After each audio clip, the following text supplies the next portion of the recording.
Hello, everyone. Sorry for the lateness, and hoping you're all enjoying your Christmas Eve. And yes, thank you though for tuning in to our live stream, to our Christmas Eve special celebrity typing live stream. If anyone would like to make the first super chat to bring out the first person for me to type, I'll be more than happy to get started. So let's see. Who is here who would like me to type someone? The rules are the same as usual for, yep. Let's see. What's going on?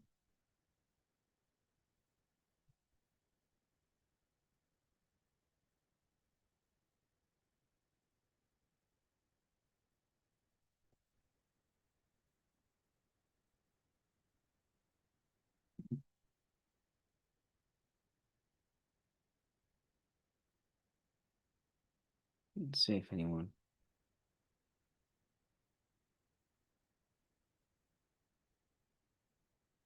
Yeah, so again, sorry, I was saying if the rules are the same as usual. I'll type anyone for $20 or more. Simply have to do a donation through a super chat.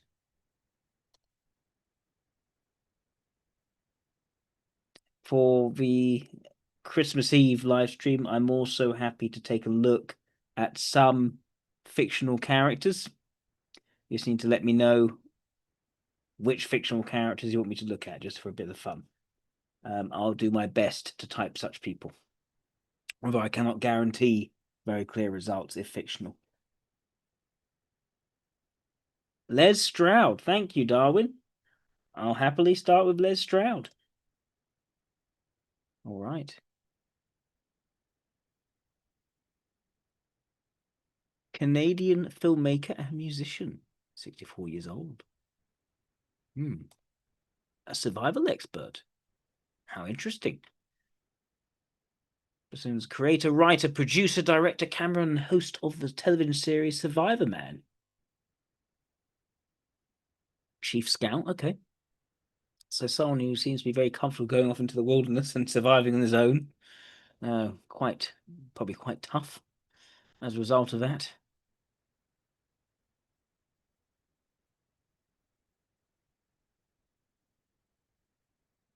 No, DJ Granville thinks LSC already.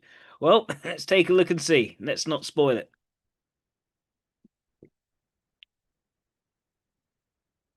He's born in Toronto, became a guide for Blackfeather Wilderness adventures, leading canoe excursions. Met his future wife on the survival course. May 1994. After his marriage, they spent some time in the Canadian wilderness to attempt a Paleolithic existence. Very cool. Showed the Goldsboro Lake. Was building a teepee, then attached an A-frame while using no metal, plastic, or otherwise manufactured tools. Had traditional foods such as wild rice, squash, beaver, moose meat, bear fat, maple sugar. Very cool. A family and medical emergencies brought him out of the bush on 3 occasions. Okay, well, that makes sense. His father died from cancer, goodness. And other than they both went to be treated for giardiasis, and when Jameson had a miscarriage. Parasitic disease caused of the protist enteropathogen, giardia. Goodness. Yeesh. They filmed their primitive living experience, released a 50-minute documentary. It was named the best documentary at the time. Fascinating. Let's see if we can find that documentary. First, let's look at the personal life. Has extensive experience with survival and primitive living skills. Initially trained with expert David Arama. Went on to study. I mean, okay. In terms of, one would initially, as DJ Granville quite rightly says, the initial guess would probably be an LSE because yes, there's a lot of toughness. There's a lot of ability to survive and get to grips with quite harsh conditions. But someone for whom this is really about showing their skill sets, what they have learned, how to utilize these skill sets to survive with little outside assistance, to be essentially self-sufficient in one's competence. It really is about the challenge of one's competence in an environment and a sort of back to basics natural environment. So one could easily assume LSE. Now, I don't want to assume LSE. I want to be able to test that by actually seeing the person. So let's go into looking at that in just a bit. First, what's this about music? He's also worked in the film industry as a professional musician. Interesting. He's an exceptional blues harmonica player. Collection of diverse roots, blues, traditional folk, acoustic music. Reflects the uniquely northern spirit of freedom and adventure. Kind of fits. It does kind of fits. It's not anything too intense in terms of musical style. It's sort of more alternative. All right. Let's see if we can find some of this documentary.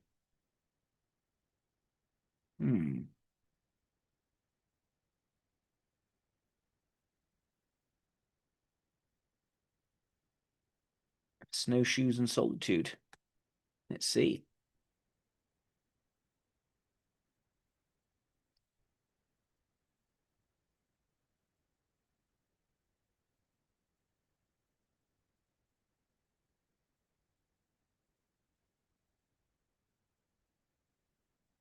Good evening, everyone. Trying to get myself in a nice mellow mood here. This is going to be a kind of different director's commentary. We have now done a director's commentary for, I'm pretty sure, every Survivor Man episode. When I finished up with the very first two episodes, my Survivor Man pilot episodes, which I just recently put up.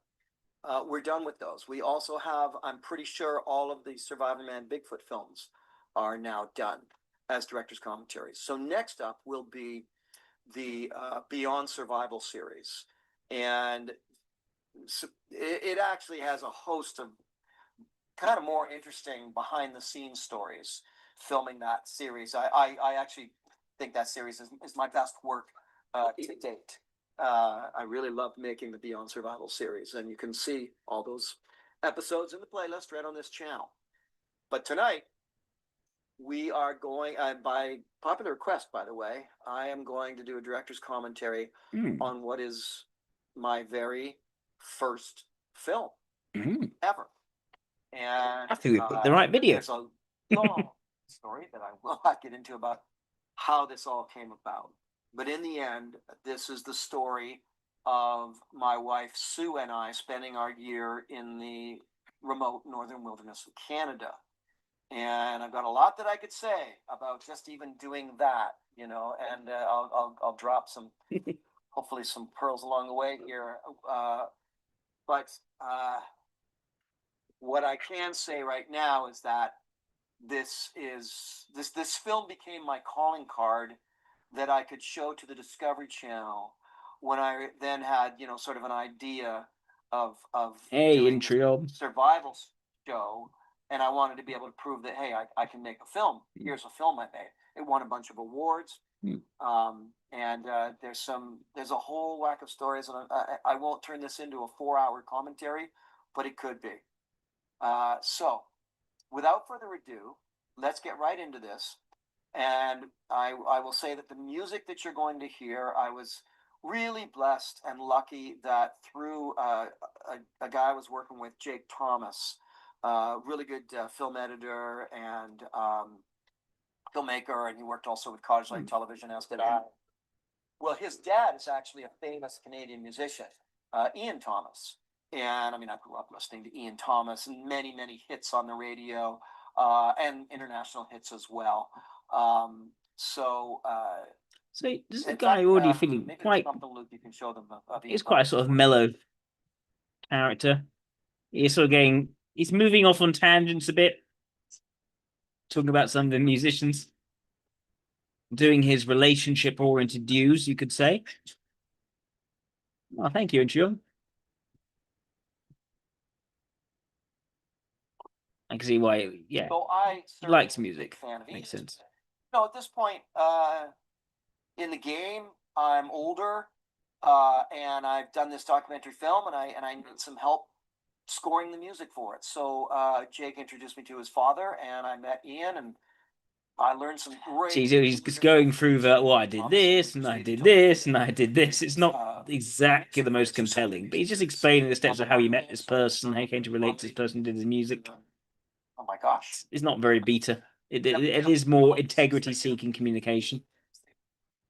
Wild Harvest partner, Kevin Coswin, but Kevin Kloss, an amazing musician from Northern Ontario, did a lot of the music for this as well. So let's just get started in this. This is my very first ever film. This is the year 1994. It was old. Matches, building a shelter, doing a stone axe, and it's a test of competence, a test of skills in an environment. Should say that this film, I edited this film. I learned editing. I'm gonna make a fire without matches. Many people to thank for getting me through all this, but right out of the start. Yeah, I actually have no idea what happened with the camera. That's a good point. I'll fix the camera. My apologies. He let me, which back then edit suites were $35,000 for an edit suite, and he gave me their edit suite to learn in by overnight on all the night shifts while editing this film. There we go. And in some ways, finally in middle life, here was someone willing to mentor me and help me accomplish my goals. And I've never forgotten that, Tony. Yeah, doing his relationship dues. He's very careful. He needs to give his relationship dues. I'm going to interrupt the hell out of this, so I highly recommend. There's lots. You see, even if you look at the film, the emphasis on the nature, the beauty of the water, highly meditative. It's a great thing to watch before bed, and I think it's quite beautiful. Yeah, I think introverted sensation is what's being valued right here. On this channel, I want to see it on its own. I'm thinking. Start right there, North Bay Canoe. They specially made this canoe for us for this expedition, if you will, this year in the bush. Bill and Nona Scorsese. I'm not even sure if they're still with us. Wonderful, wonderful human beings who built this beautiful canoe. So yeah, gorgeous cedar strip canvas canoe. I still have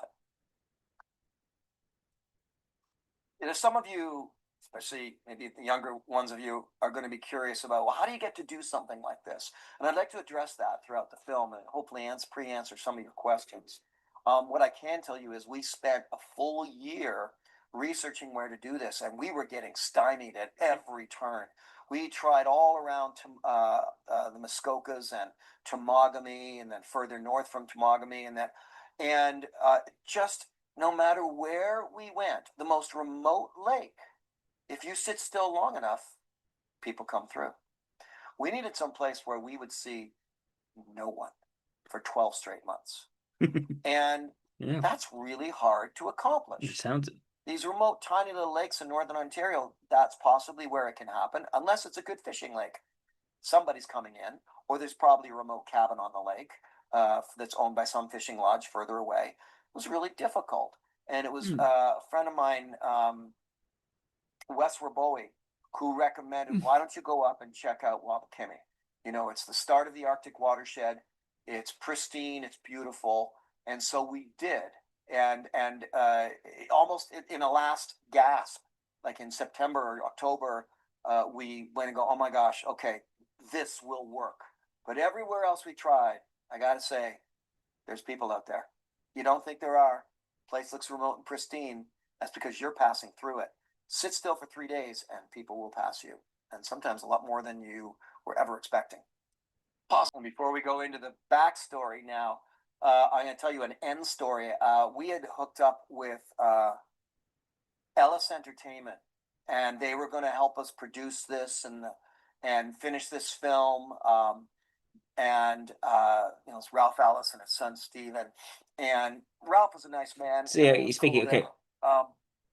Though he the was closing out facts, the and he skill was in sets, this comes business. very naturally to him. And Stephen was In only this, what he's out trying to do is, to okay, get the I need to creativity mention these out. people. The guy didn't know how to I need to create. make sure Oh, these just a people business guy. are He fully loved appreciating the role they played in this film. You see, he sort of pauses and he thinks, okay, what's their name again? Not sure if they, oh, that person. Okay, yes. There's quite a bit of extroverted ethics role function going on here. One was my father dying. The other was Sue having a very dangerous Or miscarriage. that appear magnanimous And we went in right back referring to these people who've done these things to help we make said this it really again, possible. and we went right back in again. Well, when the whole thing was done, we came out. Stephen and Ralph is Yeah, kind of he's not. more retired now. He's a Stephen dry speaker. There's yeah, all these we're sort of doing the film now. all Here's this your situation, information you know, about how he met this person and what went on there. It's not very engaging to say the The whole least. It's matter of fact came out communication. and Sue's miscarriage, and he called that cheating, and they refused to make the film. And to add to the story, They call that and this is cheating. where I learned to Interesting. become very calculated in business affairs and deals. We said, I want out of the contract then. So they weren't going to, not only were they not going to make the film, they weren't going to let us make the film. So I want to give us out of the contract then. I wouldn't do it, you know. So I brought in a lawyer, and I went up against his lawyer. I think, or did I might have even done it myself, and wanted to get this release. And there was like the deal parts of the deals that, you know, that of how the release was going to be, and I wanted full release with it. Well, while their lawyer was in the air, there had been like a time limit on the answer, and Stephen couldn't answer. Say if he couldn't sign without the lawyer. I said, "Well, you've got to sign now." Can't remember what the rush was because. And so I got Stephen to sign, and his lawyer, who later his company, Stephen Stone, would end up becoming my lawyer, was livid with Stephen Ellis for signing the deal while he was, because he was trying to phone him from the airplane with a special phone and everything, and it wasn't working. And I knew this, and I got him to sign, so I was able to get a full release. But the guy was an ass, a complete and stupid ass. I'm like, really? That's what you're gonna do? You're gonna say we cheated because we came out because my father died, and I stood beside him and held his hand as he died, and then later because my wife had a miscarriage. You're right, DJ. Bush, and both times, like when my father died, we were only out for like 3 or 4 days. When Sue had the miscarriage, we were out for about 10 days. That was it. And we went back in again. Anyway, a little backstory there. I guess that was my first introduction into the nastiness of the film business. Yeah. It definitely carried on from there, but I learned. I'm going to stop right here. Like extroverted logic is front and center why he's doing this. Where you wouldn't dare do a hard cut on somebody talking. Now it's everywhere. It's ubiquitous. But in those days, if someone flubbed their line or whatever, clean their throat or something, and you wanted to get from one sentence to the next, you would put in a cutaway, a different picture, or in this case, I got away with it dissolve. It was gonna be years later when cutting hard on somebody talking straight to camera became completely and totally acceptable as it is today. So it's something when you watch filmmaking and how much it's changed over the past 25 years. Our dinnerware and our cutlery. We had pottery that I think we're pretty sure on LSE for Les Stroud used for cooking all of our meals in. We had some bows and arrows. People want to line up the next person to type, please feel free to do so. In the meantime, I'll look at a bit more Les Stroud. Big, huge lesson with all of this. You know, the true nowadays, I mean, YouTube has these like back to the landers. Okay, I'm just going to be sorry. I should drink more wine and I'll be smoother with this, but I'll just be totally, here's my cynicism. Here's cynical Les coming out. I mean, you see, it was a self-deprecating humor. Again, it was also very common with deltas.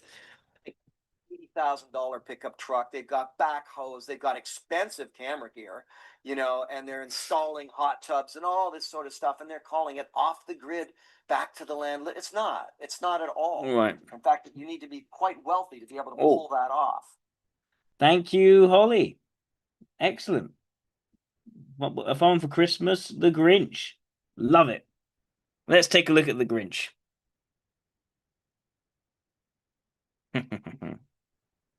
Now, the interesting about The Grinch is, there's Dr. Seuss's original story. Maybe we'll start with Dr. Seuss's original story, and then we'll build up from there.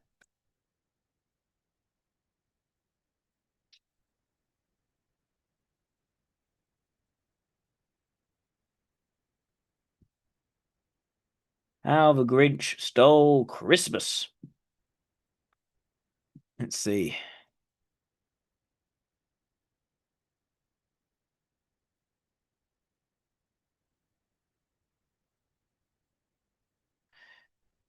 Okay, so here is the text. Every Who down in Whoville liked Christmas a lot, but the Grinch, who lived just north of Whoville, did not. The Grinch hated Christmas, the whole Christmas season. Now, please don't ask why. No one quite knows the reason. It could be his head wasn't screwed on just right.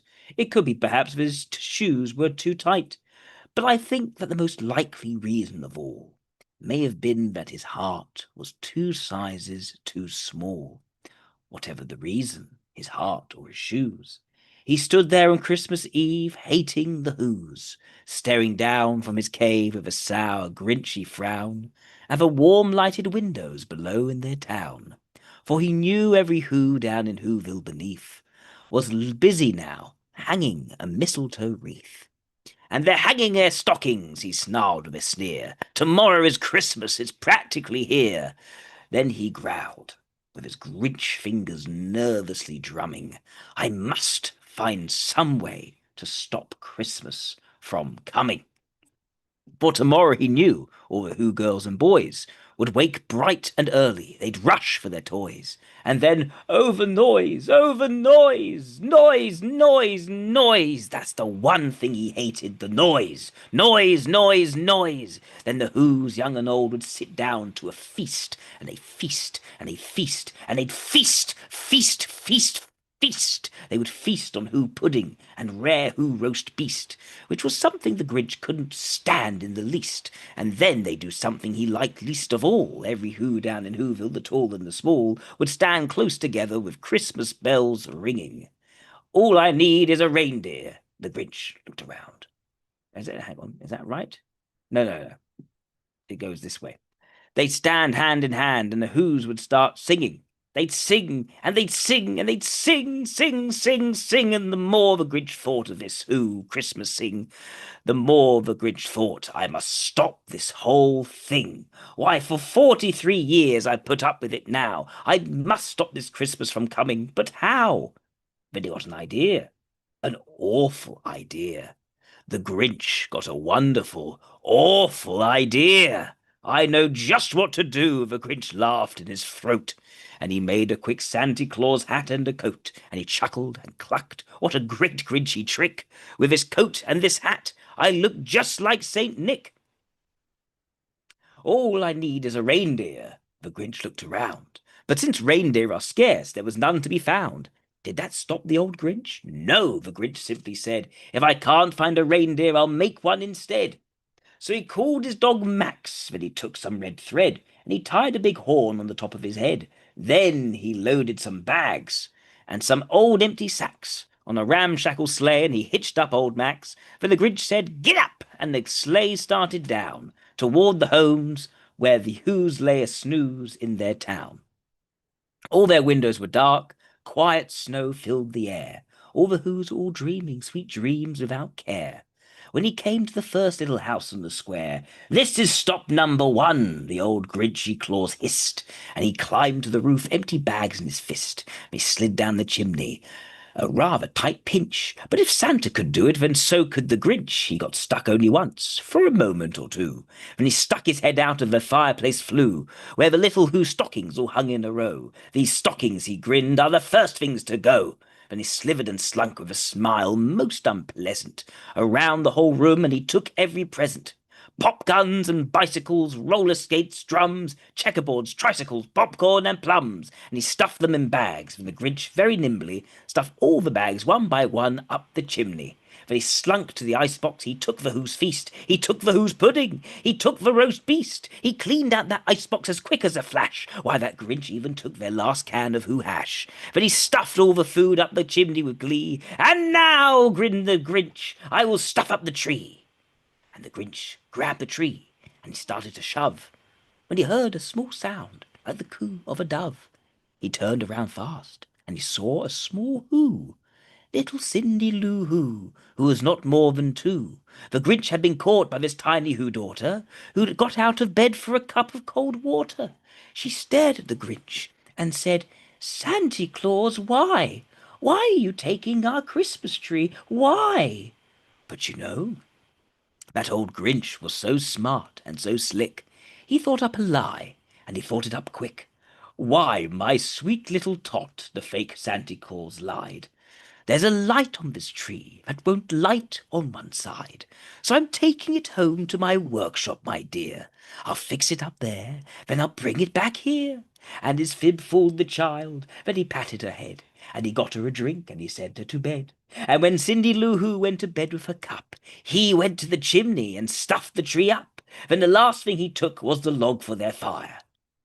Then he went up the chimney himself, the old liar. On their walls he left nothing but the hooks and some wire, and the one speck of food that he left in the house was a crumb that was even too small for a mouse.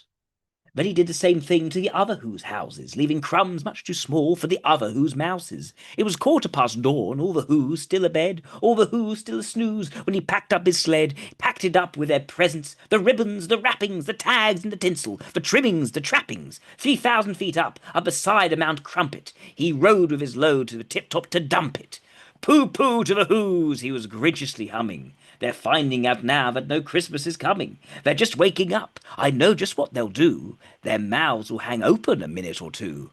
Then the Who's down in Whoville will all cry boo-hoo. That's a noise, grinned the Grinch, that I simply must hear. So he paused, and the Grinch put his hand to his ear, and he did hear a sound rising over the snow. It started in low, and it started to grow, but the sound wasn't sad. Why, this sound sounded merry.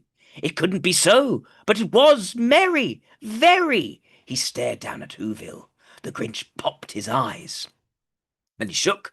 What he saw was a shocking surprise. Every Who down in Whoville, the tall and the small, was singing without any presents at all. He hadn't stopped Christmas from coming. It came. Somehow or other, it came just the same. And the Grinch, with his Grinch feet ice cold in the snow, stood puzzling and puzzling. How could it be so? It came without ribbons, it came without tags, it came without packages, boxes, or bags. And he puzzled 3 hours till his puzzler was sore.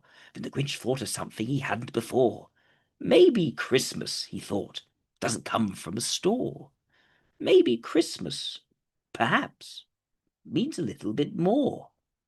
And what happened then? Well, in Whoville they say that the Grinch's small heart grew 3 sizes that day. And the minute his heart didn't feel quite so tight, he whizzed with his load through the bright morning light, and he brought back the toys and the food for the feast, and he himself, the Grinch, carved the roast beast. So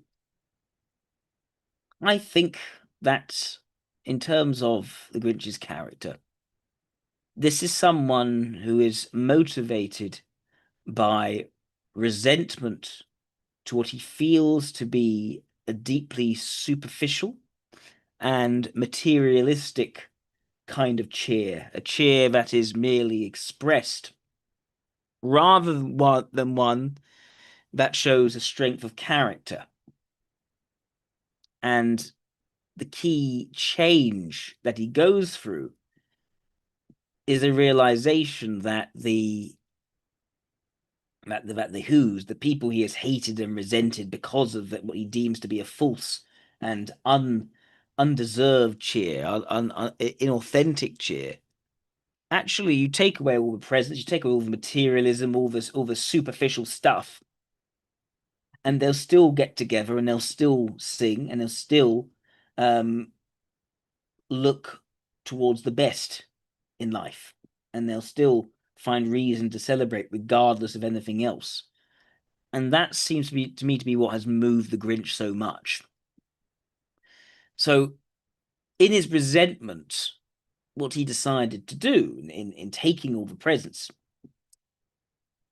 it's not that he just wanted them to realize that they didn't need these presents. It was as benevolent as that. It was he wants them to be miserable. He wants them to be miserable because he is miserable because he can't relate to this whole superficial positive Christmas thing. And I think in line with that, I think we have to say that the Grinch is a type that is stubborn in ethics. And in line with the stubbornness in ethics, once his heart changes, again, it changes on his terms, he becomes the most giving person. He becomes the most generous person in carving the roast beast, in being the source, it was becoming the source of cheer in his own way. It's just that for him, he can't gauge with positivity and merriment if it isn't coming from some sort of super sincere place, which is what he is about.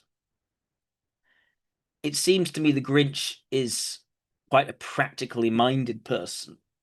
He's able to fashion together, once he gets this idea, essentially a reindeer from his dog. He is resourceful in that respect. But it's very clear that he struggles to really connect to people. He struggles to maintain close relations and to feel any kind of acceptance. Not that he's really looking for acceptance so much, because as soon as he has that change of heart, he basically becomes accepted. But he isolates himself from all these people because he feels that they are not truly sincere, that it is just a sort of surface level merriment. And for that reason, I am inclined to think that the Grinch is most likely an ILI, which is what other people are also seeing here. I think the Grinch is an ILI figure. It's interesting that when we look at the film version of the Grinch, that they add to the character a lot more. The idea that he had this relationship with this female who and things don't go well because he's green, he's sort of not accepted. But though he very quickly develops quite a thick skin in regards to his greenness and his furriness. What he can't stand is that he can't actually foster these very close connections with people whom he loves on the one-to-one. And in that way, it's remarkably similar.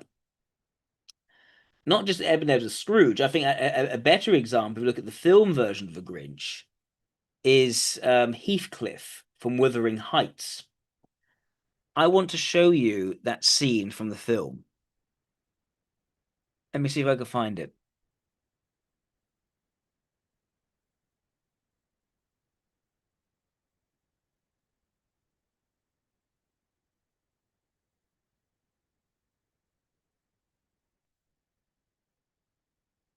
Here we go.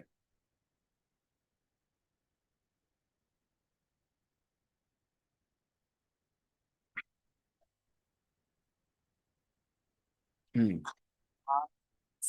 Baby-hoo girls and tiny-hoo fellas drip from the sky in their own umbrellas.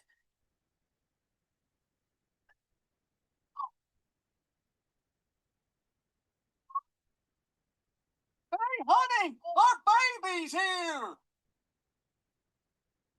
He looks just like your boss.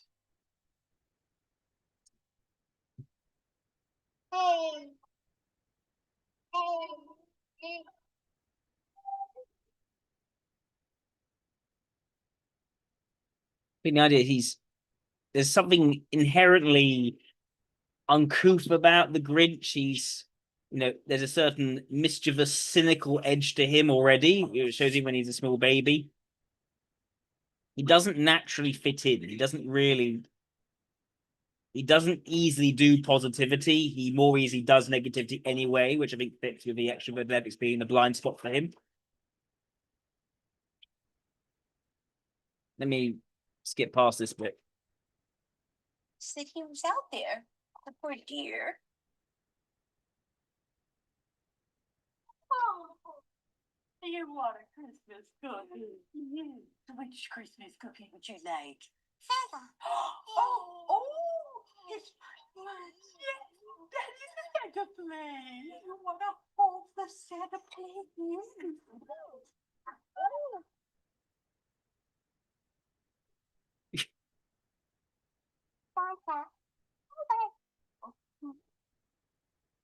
Okay. Oh, Let me skip to being in school. exchange. Everyone bring a special gift for a special. And you see, he inherently doesn't like Santa. Again, there's already this idea that Santa brings false positivity, and it's real. It's all a scam. I don't like Santa, and I kind of want to destroy Santa. I don't like him. And this sort of negative attachments, and yeah, that aggressive side is already apparent in his values. Smiles are big Christmas gift exchange. Everyone bring a special gift for a special someone. I was far too busy with my studies. Now, class, is everyone almost finished? If the truth be told, Martha was my girlfriend. I don't like discussing this. You don't have a chance with her. You're 8 years old and you have a beard.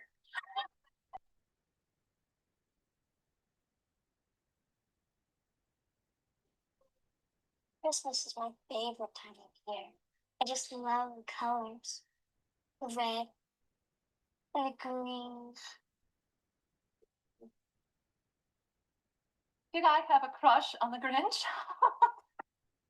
For some reason, when he came home that day, he really got into the Christmas spirit for the first time. Yes, for introverted ethics reasons, because he likes her.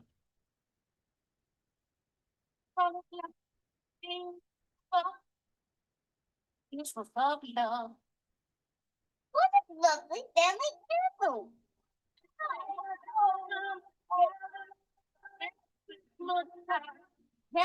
Again, you see that resourcefulness with him. He's good with making things work. They put it on the top of the tree. Oh, Martha.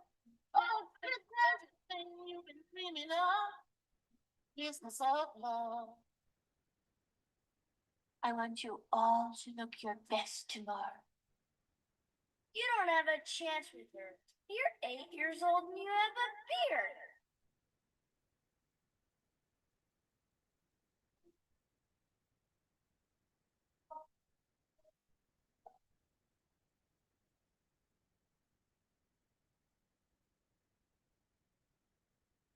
Has everyone given a gift? Haven't.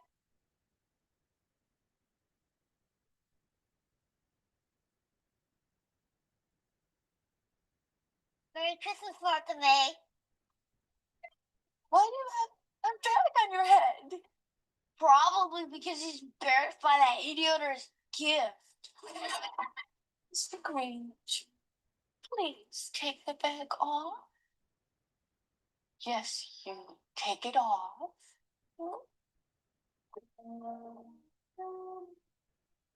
Put the book down.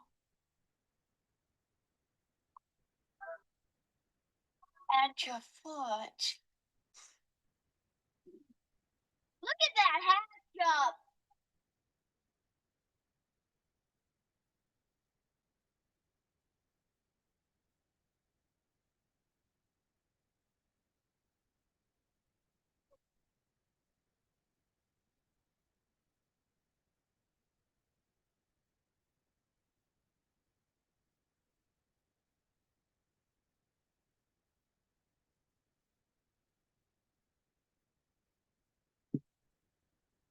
was a horrible day when they were so cruel.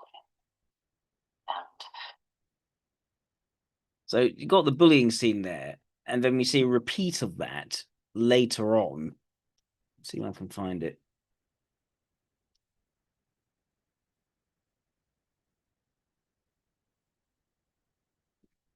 Try to find the right scene.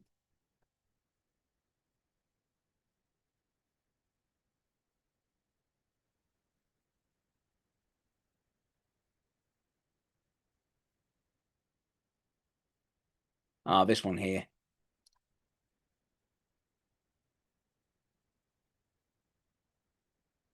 Okay, it's just before that.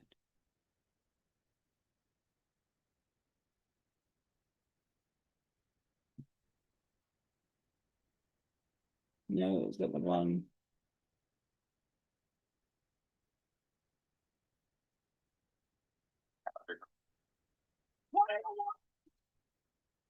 No, that's not the right one.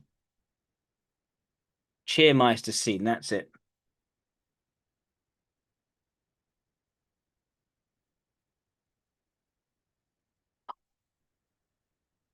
Oh, the stream's unavailable for policy violations. For goodness sake.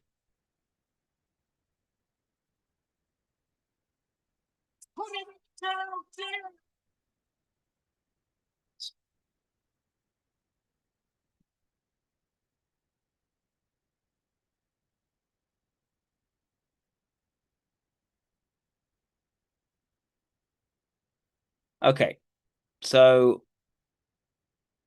right, I'm gonna stop it with this.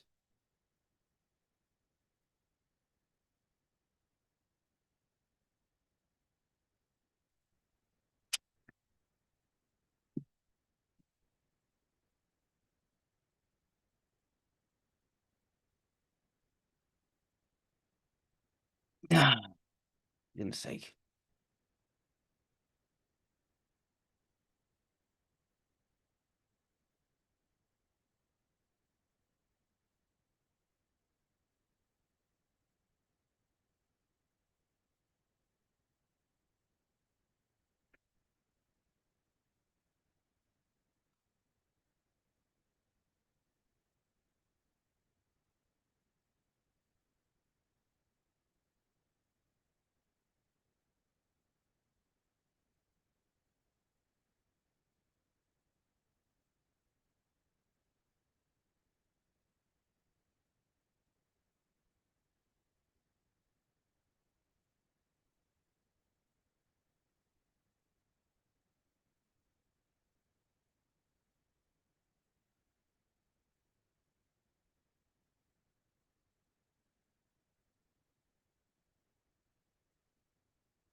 Okay. Is it coming back?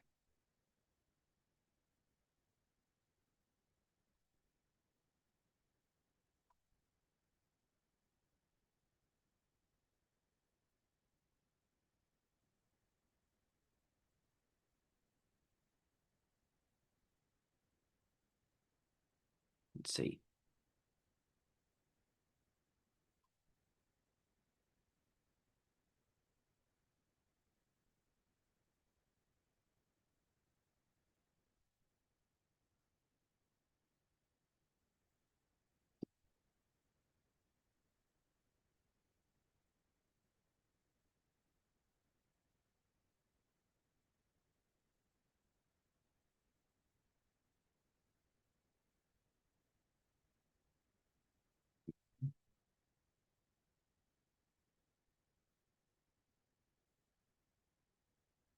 Oh, is it back?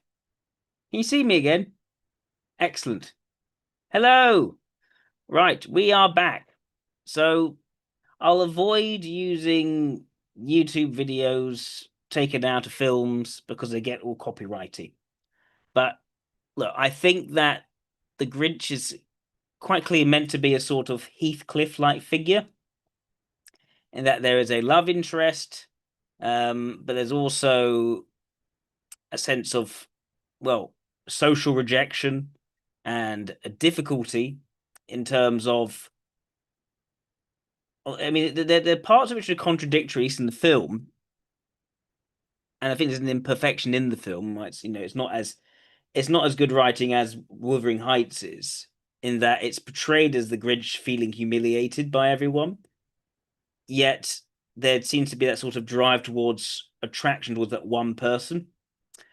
I think, given that the Grinch was already sort of struggling to sort of accept the sort of Christmas spirit and that sort of what he felt was fake positivity, I think this is sort of elaboration to the point where it actually disrupted the integrity of the character. But I think the emphasis is that, okay, this is someone who has a sort of very close attachment to this one female character, but because of his inability to really fit in socially, he doesn't feel like he can actually connect with this one person, even though he actually can, and that's sort of the positive hope in the story. And as a result, he becomes a total social outcast, and he plots his revenge essentially against the people who laughed at him, thereby disrupting his ability to forge his close relationship with his one female character who he actually liked. I'd say that is the emphasis of it, and that is almost identical in the nature of plot to Wuthering Heights, with Heathcliff working his vengeance over decades, essentially. And so the Grinch and the Heathcliff are basically very similar characters, surprisingly tenacious versions of almost supercharged versions of ILIs with very long-lasting grudges and a naturally cynical way of operating, skeptical way of operating, and a difficulty adapting and adjusting to and just going with social norms and flows. So yeah, I'd say that the Grinch is pretty much an ILI. But I think in the film, imperfectly displayed when it sort of getting into his idea of him feeling humiliated and ashamed, that's not really the point. The point is that his inability to come across well to others in general is the blocker for him actually wanting to connect with his female character. And then if you look at the book, it doesn't really go into the love interest or anything like that. It's him struggling to relate to this seemingly fake approach to positivity and the goodness of nature of mankind, or who kind, you could say. And then discovering, no, actually, the people here do have a genuine, sincere appreciation for this time. And there's about being the best of oneself, as opposed to just doing all the presents and all the superficial positive things. So either way, I'd say ILI does make sense. When they tried to develop the character, they deliberately developed him towards a Heathcliff-like figure, but I don't think they did it as well as they could have done, because it was framed as being more to do with the humiliation rather than the romantic interest, which seemed to be what it was actually about. I think that's a problem with the direction, or a problem with the writing. All right, so that's why I think ILI for the Grinch. Does anyone have any other suggestions of who I should be typing? Any other super chats?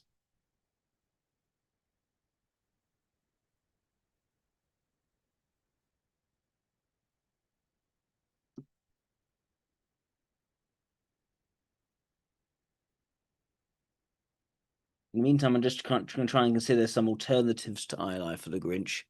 I mean, could he be an LSI? I don't think he's an LSI. I just don't think LSI will work, because it's very clear he is he is definitely a contrarian type. The stubbornness must be in the ethics. That is the key aspect, and extroverted ethics must be the part which isn't valued. I guess you could say maybe he's an ESI, but I don't think ethics is a strength of his. I think it's a weak point of his. I think the logic is the stronger point. He's clearly very logically, practically resourceful, but relating to people is the struggle. All right. So let's turn now to Isaac's donation. Thank you very much, Isaac. That is Todd McFarlane. All right, let's take a look at Todd McFarlane.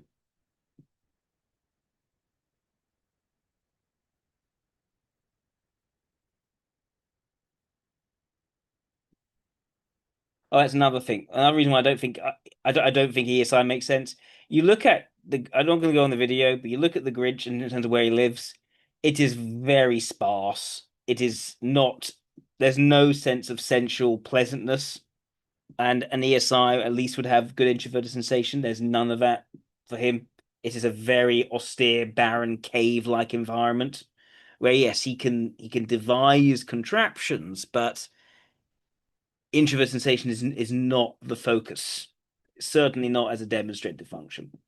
And again, I think an ESI would have greater sophistication in navigating their relationships rather than what we see of the Grinch was very much an all or nothing approach to people, which is I think is the issue, the reason why he just isolated himself from everyone to such an extreme degree and had to be brought out by other people, like in the film Cindy Lou Who. Right, let's go to Todd McFarlane.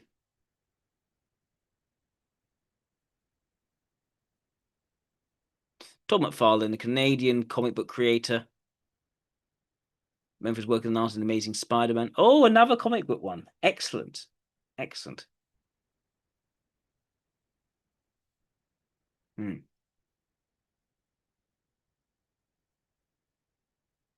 She's an artist in Amazing Spider-Man, creator, writer, and artist of the superhero horror fantasy series Spawn, as well as being the current president and co-founder of Image Comics.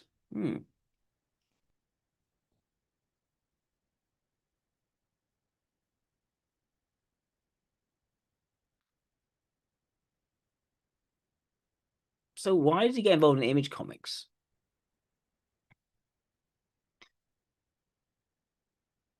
In the 1990s, he became a comic book superstar due to high-selling work on Marvel Comics' Spider-Man franchise. He was the artist to draw the first full appearances of character Venom. Okay, so then he helped form Image Comics, putting the cult anti-hero character Spawn from his high school portfolio, updating him from the 90s.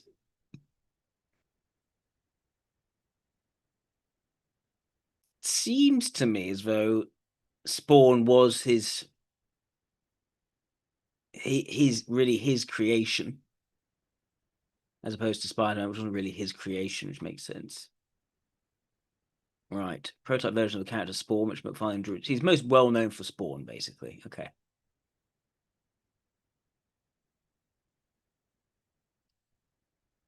Only work was in DC. There's Amazing Spider-Man.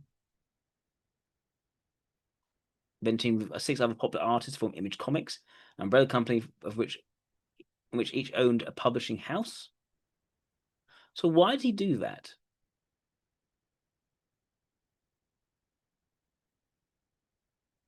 He was previously criticized for his ability as a writer, so then he hired acclaimed writers. That's a certain amount of humility. Frank Miller, Alan Moore, very good writers.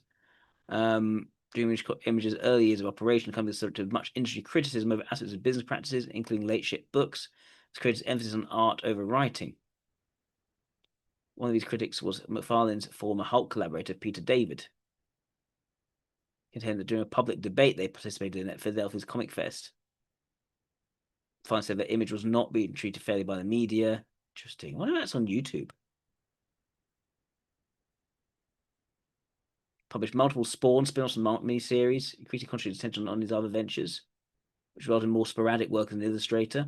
The toy company Todd Toys initially did merchandise. He's quite entrepreneurial. Tom Finding Entertainment, a film and animation studio. Then there's a sense here Already I'm thinking must be an extrovert rather than introvert. There's an emphasis here on breadth rather than depth, rather than really tying up the loose ends of what he's creating. He contested with writer Neil Gaiman over the rights of some supporting Spawn character created Gaiman in issue 9 of the Spawn series, paying for later works featuring those characters.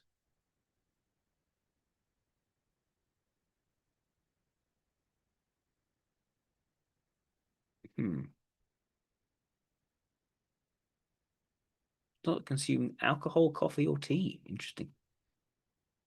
Right, let's take a look. Let's see if we can find that debate, actually. Philadelphia Comic Fest 1993. Let's take a look.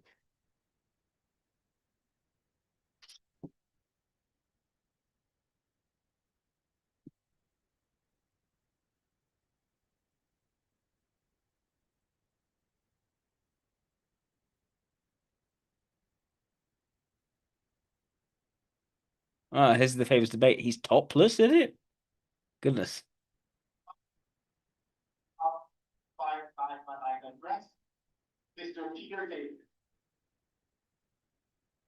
Now, I have a feeling I'm not actually sharing the correct screen.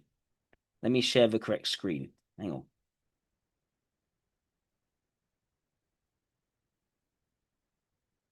There we go.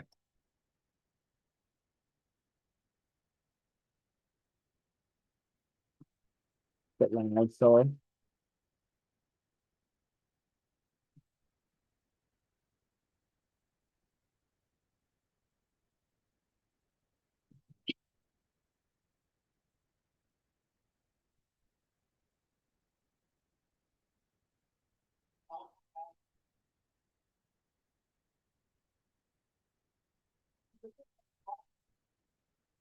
Why is he wearing a towel?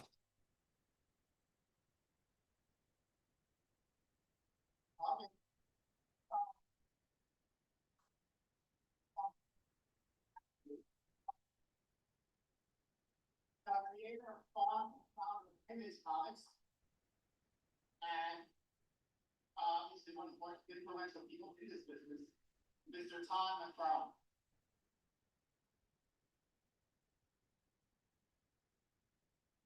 What is he doing?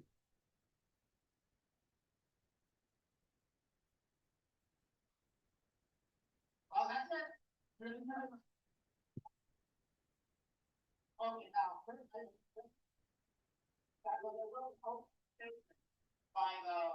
the two debaters to discuss the question at hand to be debated.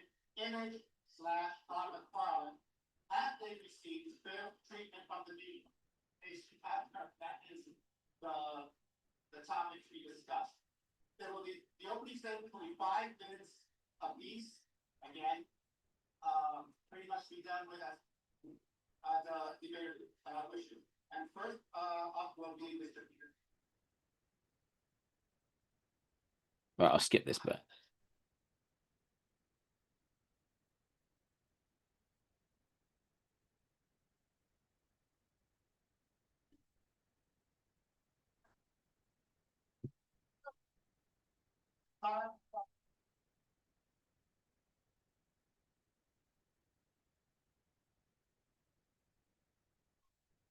What is he doing?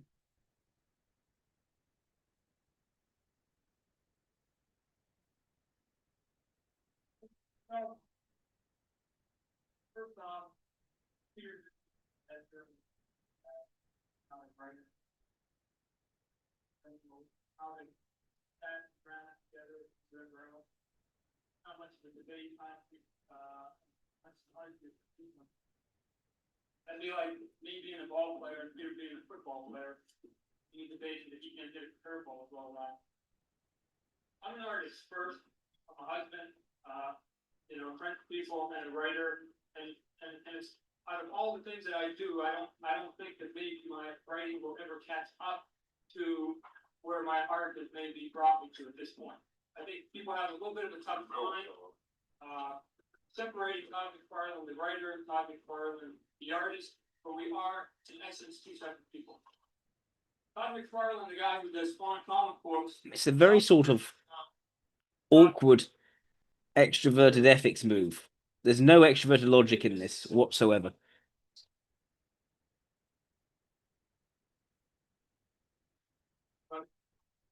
Give a cognitive response to the question.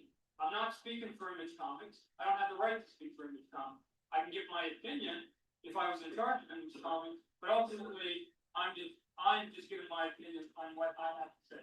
Did I present it in an overzealous way? Yes. What the hell? I'm standing there in my short. Now, that doesn't mean that what I have to say has no value. But let me also tell you this. I'll also dispel the biggest thing right now.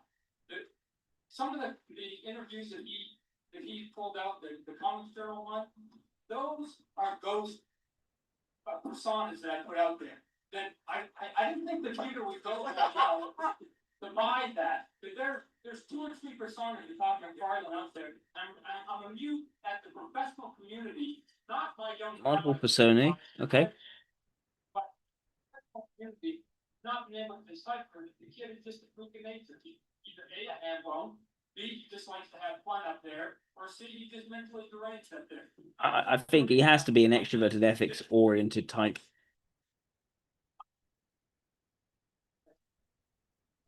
Comic books when I was 23 years old, I said I want to get into that, like superhero comics, and I want to have a hell of a time. You know what? I still do superhero comics, and I'm still having a hell of a time. And you know what the problem is? The problem is that we as an industry have forgotten to laugh at ourselves. We're concerned about market shares. There's an explosion. There's a glut of stuff out there. We've got stock markets to answer to. We've got so many things to answer out there that people are not laughing at themselves anymore. If I've got to give you an example up there, guys, if I got to stand out here and tell you guys, you got to keep laughing, and if you still don't get it, you know what? The kids are getting it because the kids are laughing along with me. That I don't sign my name to opinion column. Well, if Peter had done his homework and had not just, my biggest gripe with Peter is that he doesn't phone us. He has never once phoned us, or me personally, on an opinion about you because he has to phone the office. I find it rather amusing that a professional journalist can do a story and not actually contact the sources themselves and ask them a direct question. That I'm out there. Yes, people. I'm sorry that I'm a little bit arrogant at times. Maybe I'm a little bit crazy, whatever. But you know what? The people who say yes in this world not change the system. Now, whether you agree, whether the system has been changed, there's free agency right now. There are new companies out there that are given chances to Peter and many other people because, in a small way, the existence of Image Comics. But Image Comics would not exist if I said yes. If I played the way I was supposed to, if I dressed the way I was supposed to, if I drew the way I was supposed to. When I started So we know he's a larger than life figure. Extroverted ethics is definitely, I think he's almost certainly another contrarian type.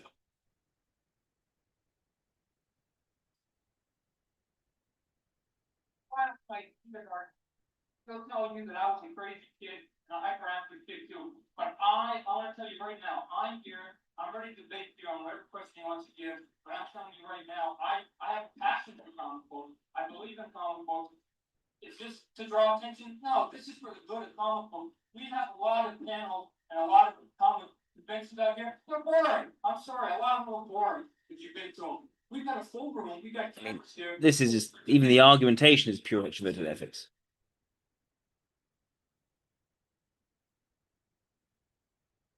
There wasn't really a logical argument there. It was talking about what the mood needs to be, essentially. Let's see if there's anything else we can see on him. Maybe an interview.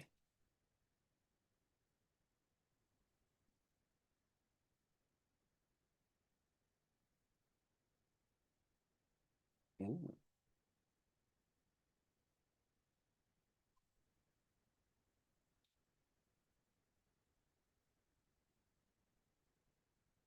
So let's get into this. Stand Not only is he multi-talented, but there are many facets about Todd that you're going to learn as we move along. For example, he's not only one of the top artist writers in our business, but he's also something of an entrepreneur. He's going into a new business where he's producing his own trading cards, which he'll tell you about later. He owns a comic book store, which is not a bad thing for a guy in the business to do. He's a baseball player. He used to play, and I think still does, with a Pac-10. I'm sure a lot of you know what that means. He explained to me it's 10 teams in the Pacific League. And on top of that, he's one of the most dazzling talents in the comic book business. And now, since I've given him that magnificent build-up, I'm sure that he'll be real nice to me. He'll be an easy guest to interview. And without further ado, because I don't have much ado to spare, here he is, the one and only Todd McFarlane. Hey, Stan. Hiya, Todd. Hey, you sound just like my mom. Listen, Todd. Yep. What I want to know is, before we get to the heavy stuff, you look about 12 years old. I know you're a little older than that. But what about your early years? What about before you started in comics? Because so many people have asked me, hearing I was going to do this video cassette, how did he get into it? What was he like as a kid? How did he learn to draw the way he does in such a short period of time? Actually, I think that I'm probably different than most of the guys that I admired when I was growing up, in that I didn't start collecting my first comic book till I was 17. So I was probably grade 11 or 12. Most guys seem to, have read comic books since they were 5. I mean, we all had comic books as a kid. It wasn't like going to be an occupation of mine.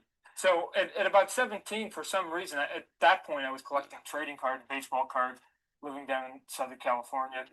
And one day, all of a sudden, I walked into a corner store, plunked down like $2 and came home with 6 comic books. And because I'm kind of a fanatical kid, within 2 weeks, I was collecting every single comic book that was out on the stands. Yep. And it kind of gave me a focus to take my artwork. I'd always been doodling, and just like anybody else, and drawing since I was 5, I can remember, but I had no focus with it.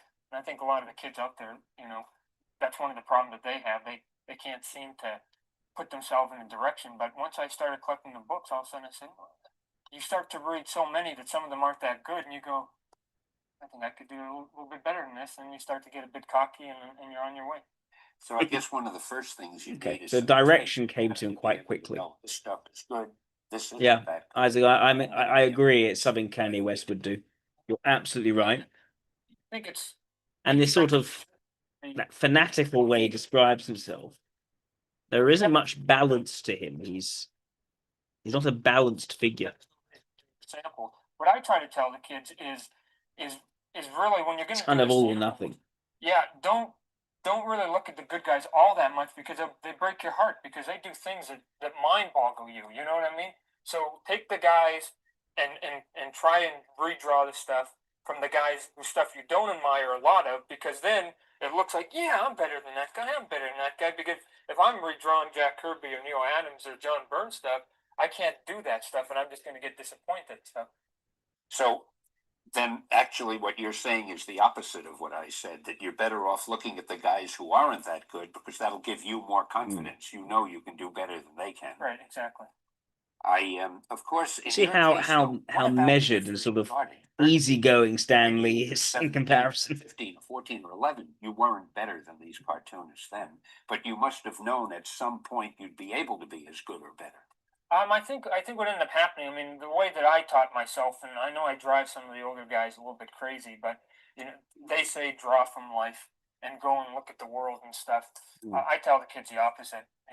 Draw from comic books, and the reason is because the things that make comic books cool, in my opinion, are things like big laser guns, those monsters that are drooling and got big fangs on them. Guys that are got capes that are 47. There's no there's no nature connection going on here. Introverted sensation is not the motivator for him.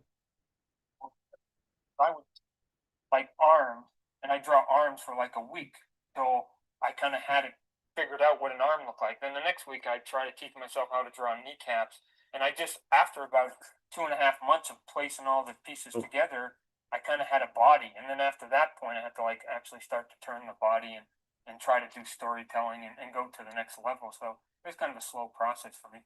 Well, when you were drawing the arms and the bodies and so forth, where did you get them from? Did you take them from your own arm, or did you look at other drawings of arms, for example? I mean, there's certain lines that are on comic books that you got to kind of place. I didn't really study muscle magazines, which a lot of guys do. And the reason is because I think that some of the guys that draw perfect, can't really put the superheroes into certain poses that make them look dynamic. I mean, Jack put all the, kneecaps in the right place. Dynamic, Done those great poses, the larger than life, extraordinary, dramatic quality of what he wants to create is how he likes to focus his art. Teacher's hands. It's not about being natural. He's not a natural drawer. He's not a natural illustrator. Faces in great hands. The rest of the body doesn't really need to be there because you can do a dramatic shot by going, guy gripping his teeth and going like this. Drama and illustration is the focus of him. Not the only thing I was conscious about. That's interesting because I always used to feel the hands and the faces were absolutely the most important two elements to get. I want to look at drama in a panel. I want to look at. We used to say Spawn. Why Spawn? Why is that the focus for him?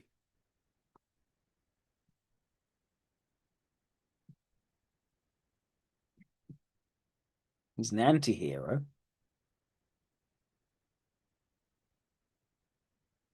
Published by Image Comics.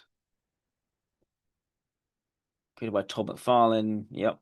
There's a government assassin who died and went to hell for his crimes against humanity. So, very dramatic character bio. Following a deal with Malabolgia, he's given new life as a hellspawn and a chance to see his wife wander once again. The deal is revealed to be a trick. He's brought back to life 5 years after his death.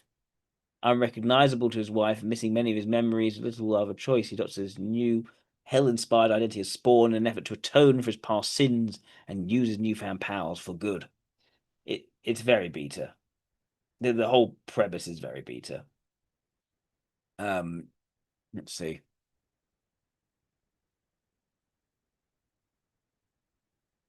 This is very much the character that came from Todd McFarlane's mind.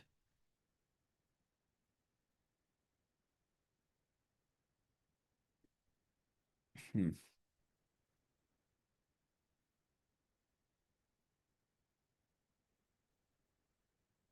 see.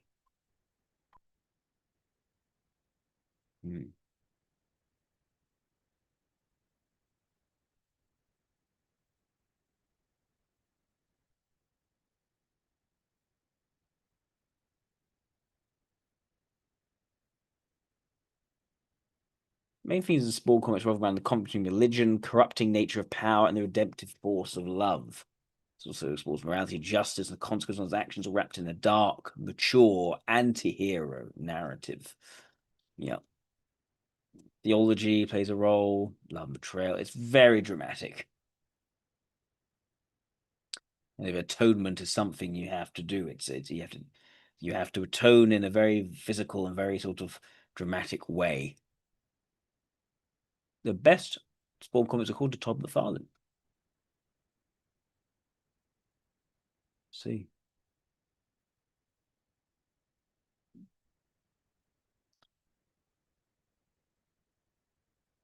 There's an issue where he's supposed to met God and it was a woman. The last line it was, and this is even pre-Matrix, it was, he's the one. Now, again, what does that mean? I have a few ideas in my head, but again, it's a big line. Why would God even know who he is?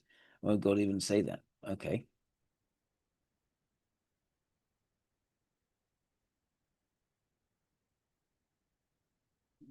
One of the spawners, a little bit like E.T., was taken radio fly. So he picked him up and it was radio fly, took him to his house. And the dad, who was a single dad or whatever, was a bit of a drunk and beat his kids. He said, I'll just take care of this and just tattoo the dad that says, I beat my kids, just to remind him. It's basically a scarlet letter. And the end of it was that Spawn leaves, done, solved it, and then the dad basically, because he's got the tattoos, he can't go over, he gets angry and settles down, he gets angry and starts beating kids twice as hard. There was a sheriff, so at the end of it, one of the kids, to protect his baby brother from getting beaten nothing more, grabs a gun and shoots dad dead. Goodness. Dramatic. Again. So mean here, you don't get to be God because you can't just be cavalier and say I'm going to save the day and not think about all your actions. I think all the ramifications of what might happen, and he left. The problem is that years later, one of those kids, which they did, showed up in the back alley. Spawn was like, "What? What are you guys doing here?" They're like, "Oh, we had to kill our dad, and now we wanted, so we just ran away." So now literally created orphans who were wanted by the law. Where he thought he was going to fix the problems. Moment you just got to give it a little bit of thought, process, see what you're doing. Just sort of introverted intuition as a focus. came sworn to me in my mind. 185 to 115, we came back. At 85, he was reluctant to play the game. He's like, I don't want anything to do with this. I don't want to be the hero. Just leave me alone. I just want to be human. I want to get on my life. Again, someone was emotional, just like, no, we're going to wait. And in my mind, he matured. It's not entirely coherently right. It's sort of a stream of consciousness way of speaking as well.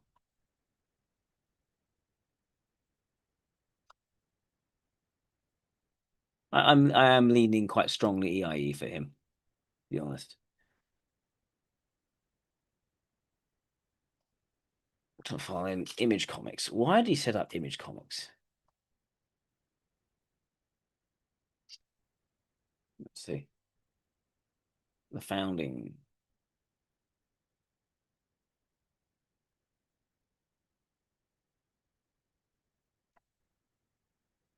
Marvel and DC are screwed. And it was all set. And we had to break their hearts real quickly. Who is this a-hole over here? Like, he doesn't even work for us, and he's coming to tell us, like, I'll never work for you. They can't argue with the results. Those books were flying off the shelves. And he went, This Image Comics is so much damage. Do so bracket damage. We did. Okay.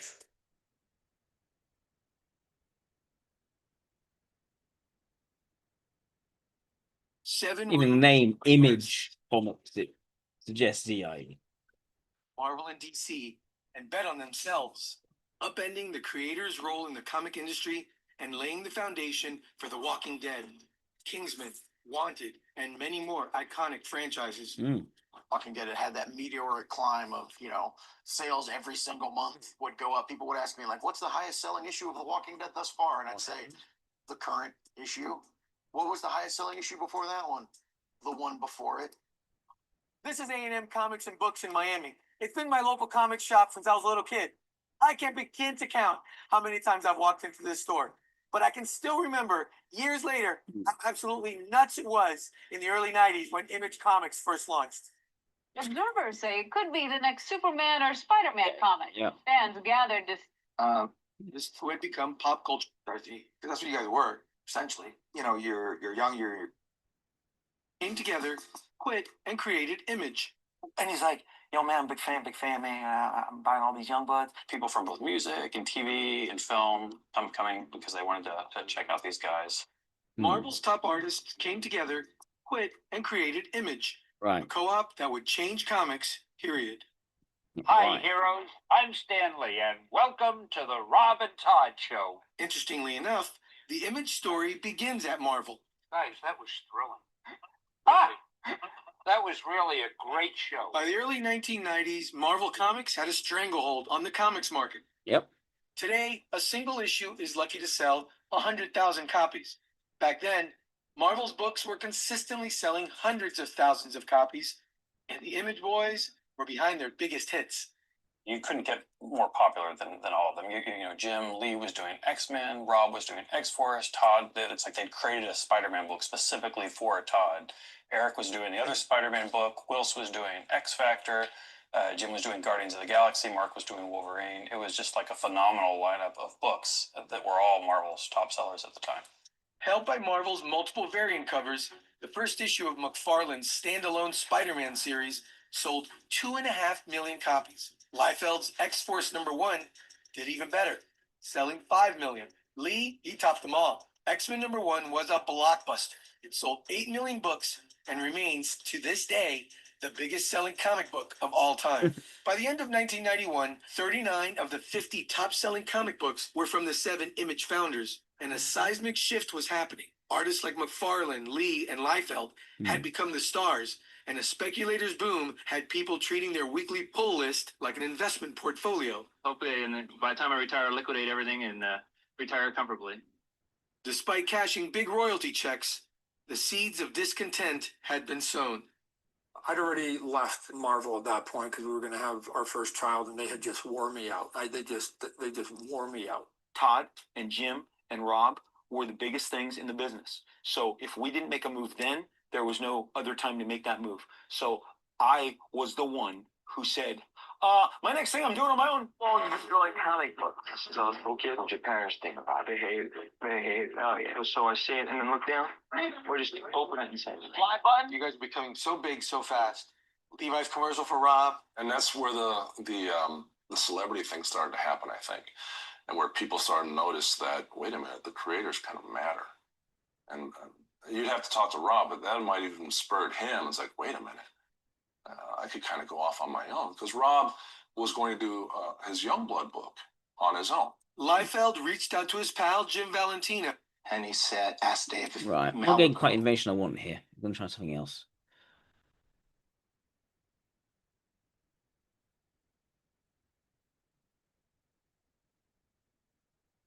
This is interesting. Let's try this.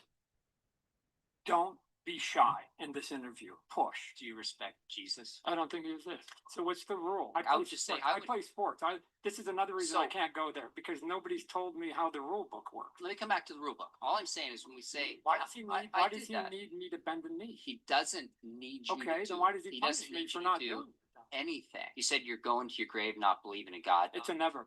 It's a never. I run into, unfortunately, people who go, it's 100%. There is no doubt. I can't go. Very distinct style of dress as well with Todd McFarlane.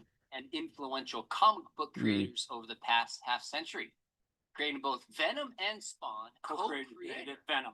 Of Venom. Co-creator, Right, yeah. transforming the storyline and artistry. But also, of Spider-Man Venom in the likes is also 1990s. quite similar to Spawn. Both very Farm Toys, both one of the top black, action figure manufacturers. West. coloured Your collector characters, both very sort of dramatic anti-hero figures. and husband married to your high school There sweetheart. was a physical power in both Venom and Spawn. Which will particularly interest my audience. Oh, that's cool. We'll come back to some of that.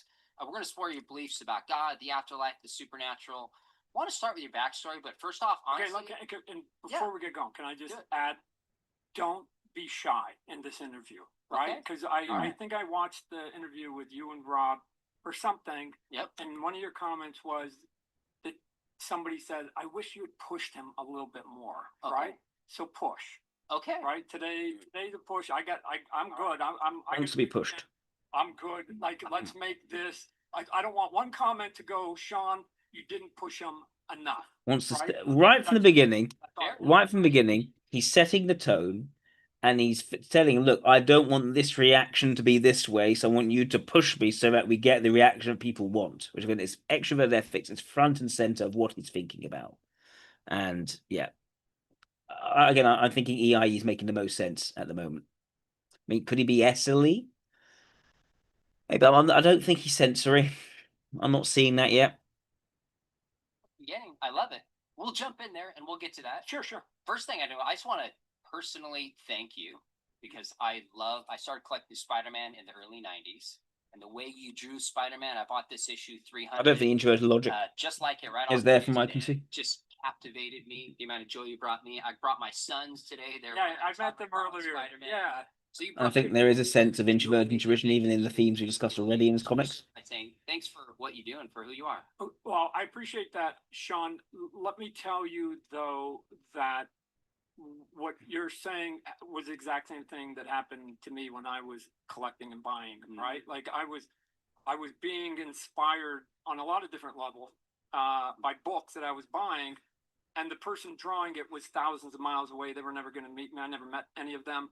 They had no idea that this work that they're doing in their room by themselves was impacting people. So it's always interesting when you do it because I relate to it, not from like, oh, thank you, because my 15 minutes of fame has lasted too long, but of going, I get it, because if I hadn't met some of the people I wish I could have, I would have said the same thing, right? That they were paying it forward and not knowing it, and so we're all doing it in an odd way, right? So and the things that people thank me for, I have to tell you to some extent, they were for selfish reasons, right? I was in a room, isolated, and I needed to entertain myself, and so I wasn't thinking of anybody else at that moment when I was drawing, other than me getting through the grind of a 12 to 16 hour work day, 5-6 days a week, right? Just getting the work done. luckily, whatever it was that was entertaining me went on to entertain other people. There was the luck. There is the luck that came in that piece of my evolution. Well, I appreciate that humility about it. But the fact is that you created it. We got a lot of joy. So thanks for doing it. Sure. Let's start with your family. Tell me a little about Not your very family structured. growing up, kind of who they were and how they shaped. Quite flow of you. consciousness. Dad, still alive, Mhm. 90 years old, is the man that I would like to be remembered as, right? He's just a good. When I was younger, and I go, hey, who's your, like, if you can be one person, but like, it was always Dad, right? It was always Dad. Not a slight to Mom, but it was Yeah, Dad. He was that's fair. hardworking. I thought he was honest. I thought he was fair-minded, and I rarely heard him criticize people. He just went about his day, and he was joyful, and he thought that making people smile was sort of part of what we should be doing. And he would show me really simple ways to do it. Just say hi to somebody when they're walking by, like tap on a window, wait, whatever. Extroverted So, ethics. because my kids would do that. They go, Dad, how come you say hi to everybody if you walk by? Right? They don't know that it was your dad. Yeah, it was Dad, right? It's like, well, why not? The answer is like, why not? Right? Like Yeah, somebody's it's walking very by, rambling, Isaac. You're quite right. on back. It isn't structure. But it's just like, hey, how you doing? How's it going? Good. So he was good. Mom, she was a homemaker. She had at the beginning 3 boys. I have a brother a year younger, a brother. He's someone who's older. difficult to follow when he's just I speaking. think any mom that has 3 male children that close at some point should get some kind of national recognition, because I think it's exhausting. I think it's exhausting. Boys running around, going crazy, energy, whatever. Should get national recognition. Part of the year was summer break. I got all 3 of them for how long? And we were in California, so it was 3 months. I think he's EIE. I don't see any reason why he'd be any other type at this point in time. San Jose. And then later, 10 years later, I had a sister that came along. She's out in Burbank. So, and Mom, she was Mom, right? She was good, and she passed away. There isn't structure. Pandemic. Extroverted ethics is consistent here. Themes of introvert intuition and extrovert sensation are clear in the characters he creates. In supporting extrovert ethics in terms of a dramatic, deep clash and struggle of theology and atonement. So, but it's very big in his writing. His stunts, certainly when he was younger, fit into extroverted ethics, being that driving thing for him. The total rejection of going out and learning how to draw from nature. No, I learned from looking at comic books. So he learned, rather than going to the source, to the natural source of drawing things in life, he's deliberately made the choice to remove himself from that, to focus on the comic books themselves. So reserve it. So you can qualify this however you want. The point is, his comic books, his creations are not based in any sort of grounded reality at all. He rejects that way of thinking. Doesn't think that's necessary. It is already abstracted and detached. It's already in comic books. So he's based his comic book drawings on comic book drawings. My quirk is I think that's very much a rejection of introverted sensation. My children, and everything's house sort of go like. Look at his style as well. He is stylish. He is stylish. When he was younger, there's a certain aesthetic awkwardness, but I think that's quite common in those times anyway. But and the same time, it's stylish, but it's not ground. It's not down to earth. It's again black. It's it suggests a certain sense of mystique and what's the word? Not necessarily approachable. I'm with you. I understand it. It very much suits EIE. Different word. Fair enough. Don't use the same word. And see how when he speaks, there's an emphasis on the emotions, there's a lack of structure. It's flow conscious, but also his timbre is still quite serious. Even while he says we need to have fun, he's still quite serious in how he does it. It's not. My dad, if I The emphasis is on the introverted intuition, not on the extroverted intuition, not on whimsicality so much, except when there's a distinct point, as you saw when he basically took off, had nothing on except his shorts. He was trying to make a point about being fun. Except for that, he actually comes across as quite a serious person. So I think in EI makes a lot of sense here. Is for people. I don't know what art is, but I know what I like. Was often made that Spider-Man poses have Spider-Man contorted in almost nonsensical ways. I like that. Yeah, and that makes total sense. When someone is focused on image and drama without a sense of the natural coming together, which is the introvert sensation blind spot. Let's just take a look.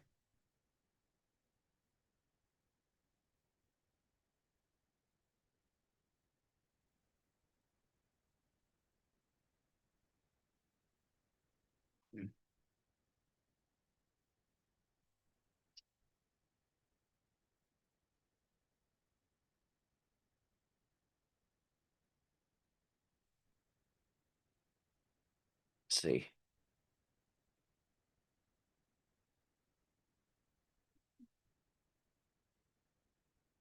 Why top of phones Spider-Man change anything? Let's take a look at that. By the way, if anyone wants me to type a fourth person, please make a super chat, and I'll get to type in that fourth person. In the meantime, let's take a quick look at this for Todd McFarlane. Welcome back to the stash. It's no secret that comics change with the times. Every decade leaves its own mark on the characters we know, reshaping them for a new generation of readers. The Silver Age gave us Spider-Man's birth, Stan Lee and Steve Ditko crafting a hero who felt painfully real, a teenager weighed down by guilt, responsibility, and all the drama of growing up. Then with the 70s came a more adult Peter Parker. He was dealing with hardships no other hero knew, fully separated him apart from the rest. The 1980s carried that foundation into darker, more complex stories, with Roger Stern, Tom DeFalco, and others expanding Peter Parker's life, while creators like J.M.D. Mateus gave us a psychological depth to stories such as Kraven's Last Hunt. But by the late 1980s, Marvel and comics in general were in a different place. The industry was growing louder, flashier, and more commercial than ever. Covers weren't just meant to sell a story anymore, they were meant to sell numbers. The collector's boom was around the corner, and artists were about to become household names. And right at the center of that shift was one man, Todd McFarlane. When McFarlane first drew Spider-Man in the Amazing Spider-Man issue 298, readers knew instantly that something had changed. The massive eyes, the knotted webbing, the twisted, contorted poses. It was clear that this wasn't the Spider-Man of Romita or Andrew. This was something raw, something darker. Something that felt like the Spider-Man villains or J. Jonah Jameson would see. McFarlane's run on The Amazing Spider-Man and later his solo Spider-Man title became one of the most defining eras in the character's history. It was bold, diverse, and it symbolized look at that. What is that pose? You're absolutely right. Today, we're looking back at that era to ask what it meant then and what it still means today. Before we do get into that, though, I want to take a quick second to say that here at The Stash, we're trying to reach 16,000 subscribers before the end of the month. Now, it's a huge ask, I know, but with your help, I also know we can do it. So if you like Spider way up through DC's Infinity Incorporated and later Marvel's Incredible Hulk. It was on Hulk, actually, where his unique style first stood out. His anatomy was strange, his poses unconventional, and his line work was very heavy, but it had heavy line work, because of him, energy.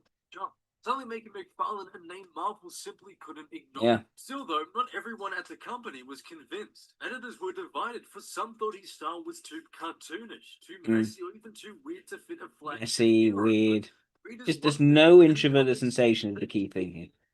But drama through image is what he's really, really good at. Rising star Todd McFarlane, The Amazing Spider-Man. Now, McFarlane's very first issues of The Amazing Spider-Man were historic. In issue 298, they teased a mysterious new villain named Venom. While writer David Michelinie had been building the idea, it was McFarlane who basically brought him to life visually. Venom's hulking frame, haunting eyes, and disturbing grin all came from McFarlane's pen. To me, this is the best base for a Venom design. I'm more partial towards Bagley's look for the character, which just, in my opinion, perfectly added to this look in ways that complemented Venom. But between the two, those are the designs that my brain always go to when I think of the character. It's the best look for Venom, and I miss when he generally just wasn't considered a giant goo monster. I adore how McFarlane twisted the concept of Spider-Man's black suit into something terrifying. It felt properly distinct and almost like a dark reflection of the Wallcrawler himself. But after one more tease in issue 299 of ASM revealing Venom's haunting look, the Amazing Spider-Man issue 300 marked the comic where Venom Skip. was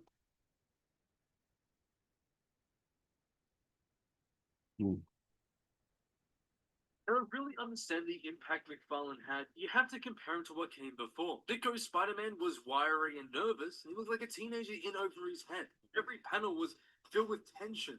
For me, the senior Spider-Man was handsome, polished, and romantic. The kind of hero who could step into a soap opera without missing a beat.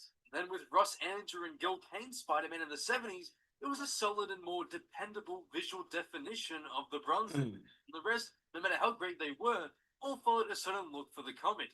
But then came McFarlane.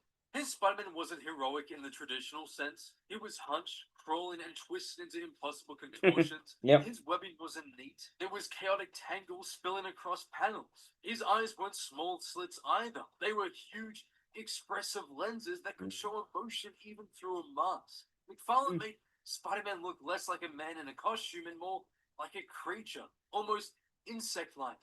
And that was some of the coolest issues you could ever read for Spidey.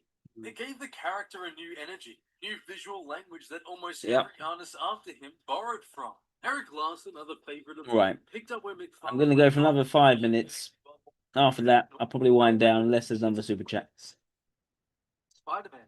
Today, video games, cartoons, and merchandise all mostly carry hints of McFarlane's influence. The man properly redefined how Spider-Man looked for generations. By 1990, McFarlane had become Marvel's biggest star.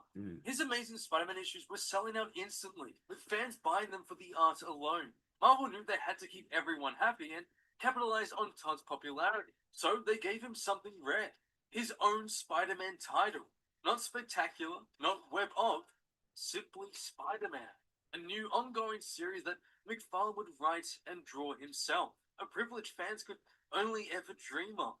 Marvel promoted it like nothing else. Multiple covers, be it silver editions, gold editions, or standard editions. It was a marketing blitz that treated the book like a cultural event. And when Spider-Man issue 1 hit shelves in August 1990, it sold over 2 million copies, and some even estimate it go as high as 3 million when you count reprints and variants. It was one of the best-selling comics of all time, and a true signal of where the industry was heading. Variant covers, superstar artists, and speculation galore. And at the center of it all was Todd McFarlane.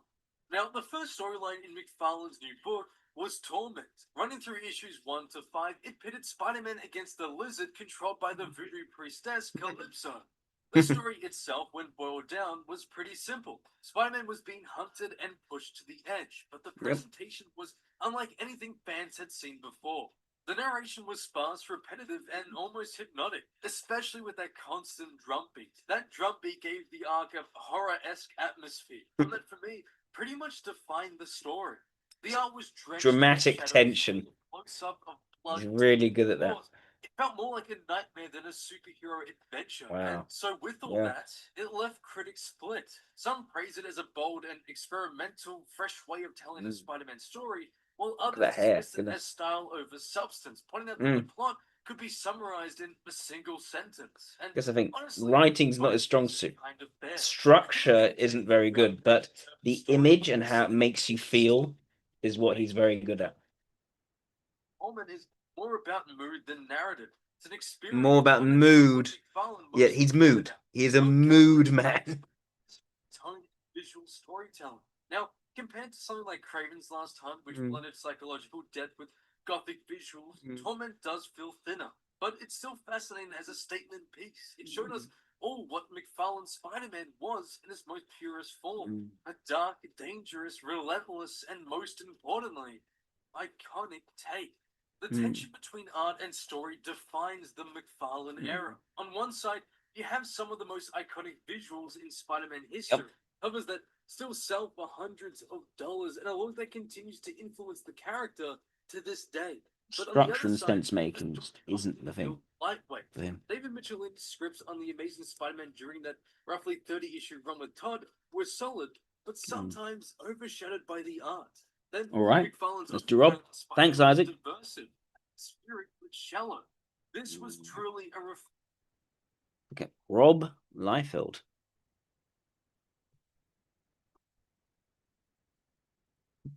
Oh, that guy. Right. He did Deadpool and Cable. Interesting. Very interesting. All right.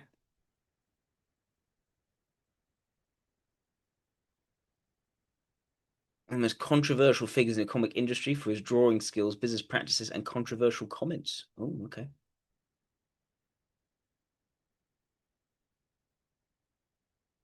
Why controversial comics? There's comments. Let's see.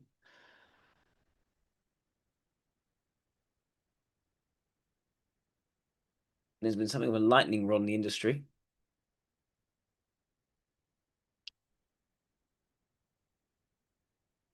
How is he not in jail if he did that?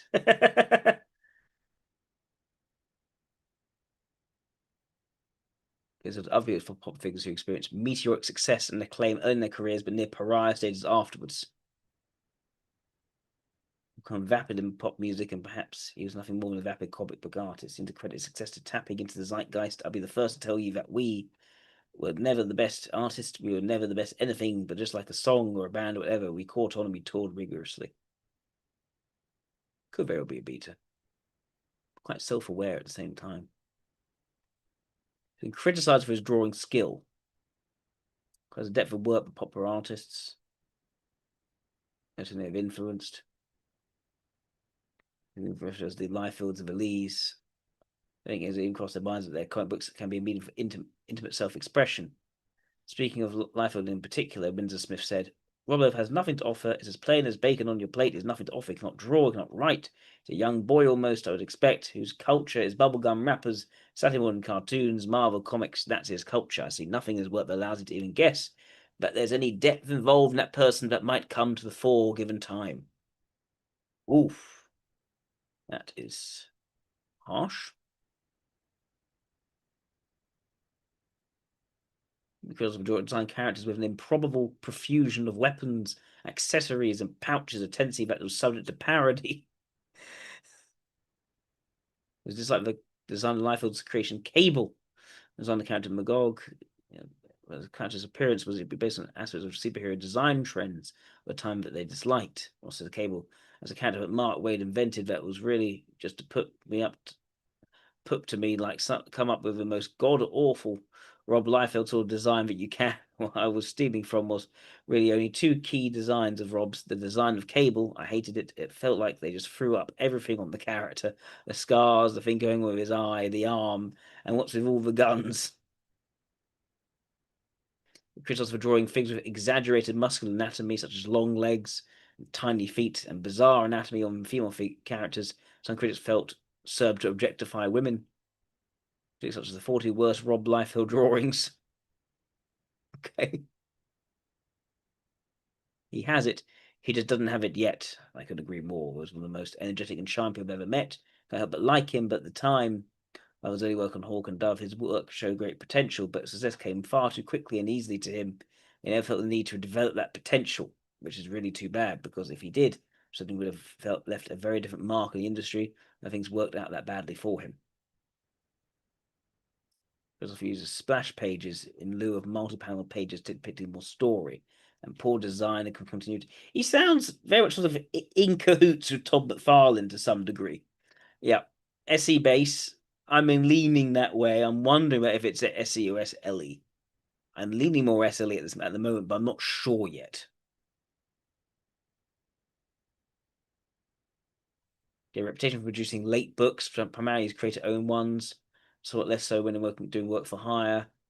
Some issues of his series Youngblood, shipped as 9 months late, shows this to the greater incentive freelance feels when doing work for hire assignments for a company, opposed to working on one's self-owned work.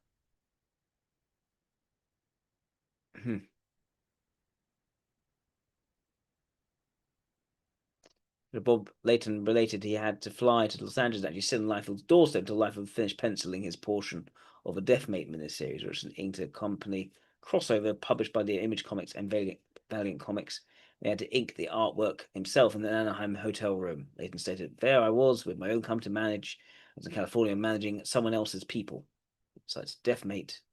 I'm leaning more SE, to be fair. I'm not sure yet.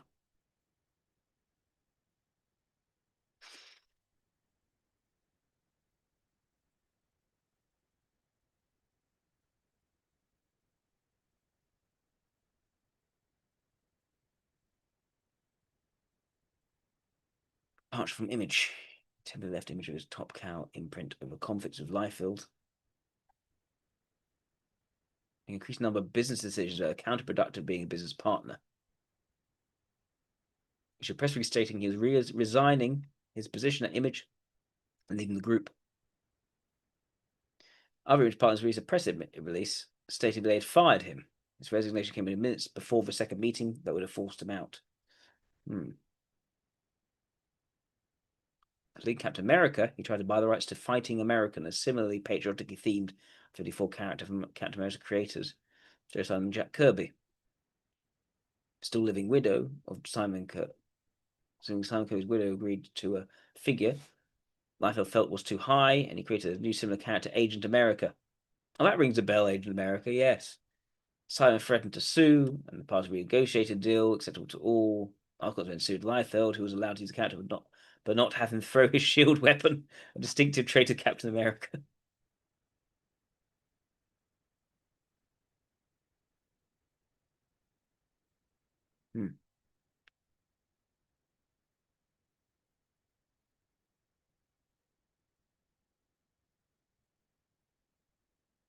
Controversy in 2012 by posting a tweet in which he said of his creation, Deadpool and the critics who worked on the character, testament to Deadpool's appeal and durability, he thrives regardless of being regulated to D-list talent. Marvel A-list never touches. The criticism by industry professionals pointed to the esteemed creators who worked on the character, but Liefeld was apparently called D-list creators.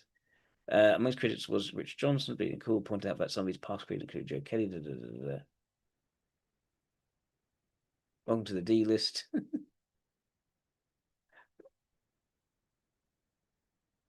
On March the 3rd, Liefeld apologized for the comments, saying, "As a parent, I tell my kids it costs nothing to apologize to a girl. Apologize, so everyone I insulted my D-list comments. I said it and can't take it back."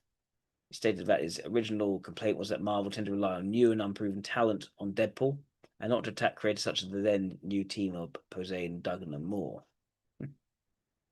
Yeah, I'm probably leaning more SLE, but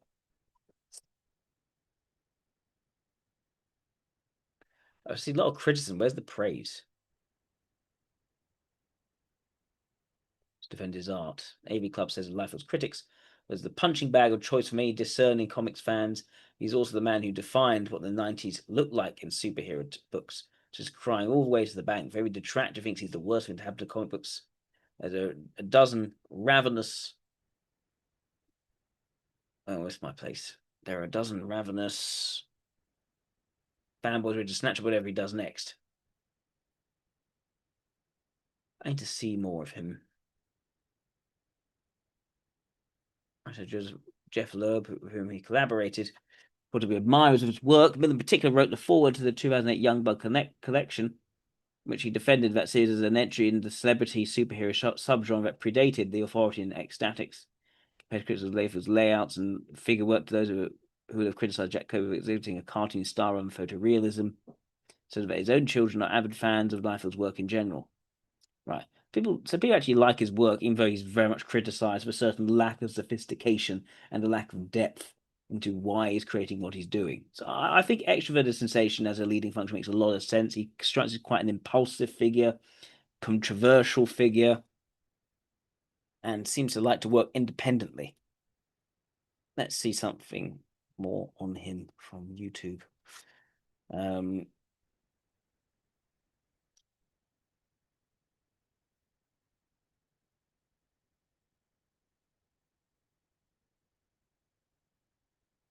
How this terrible artist made millions.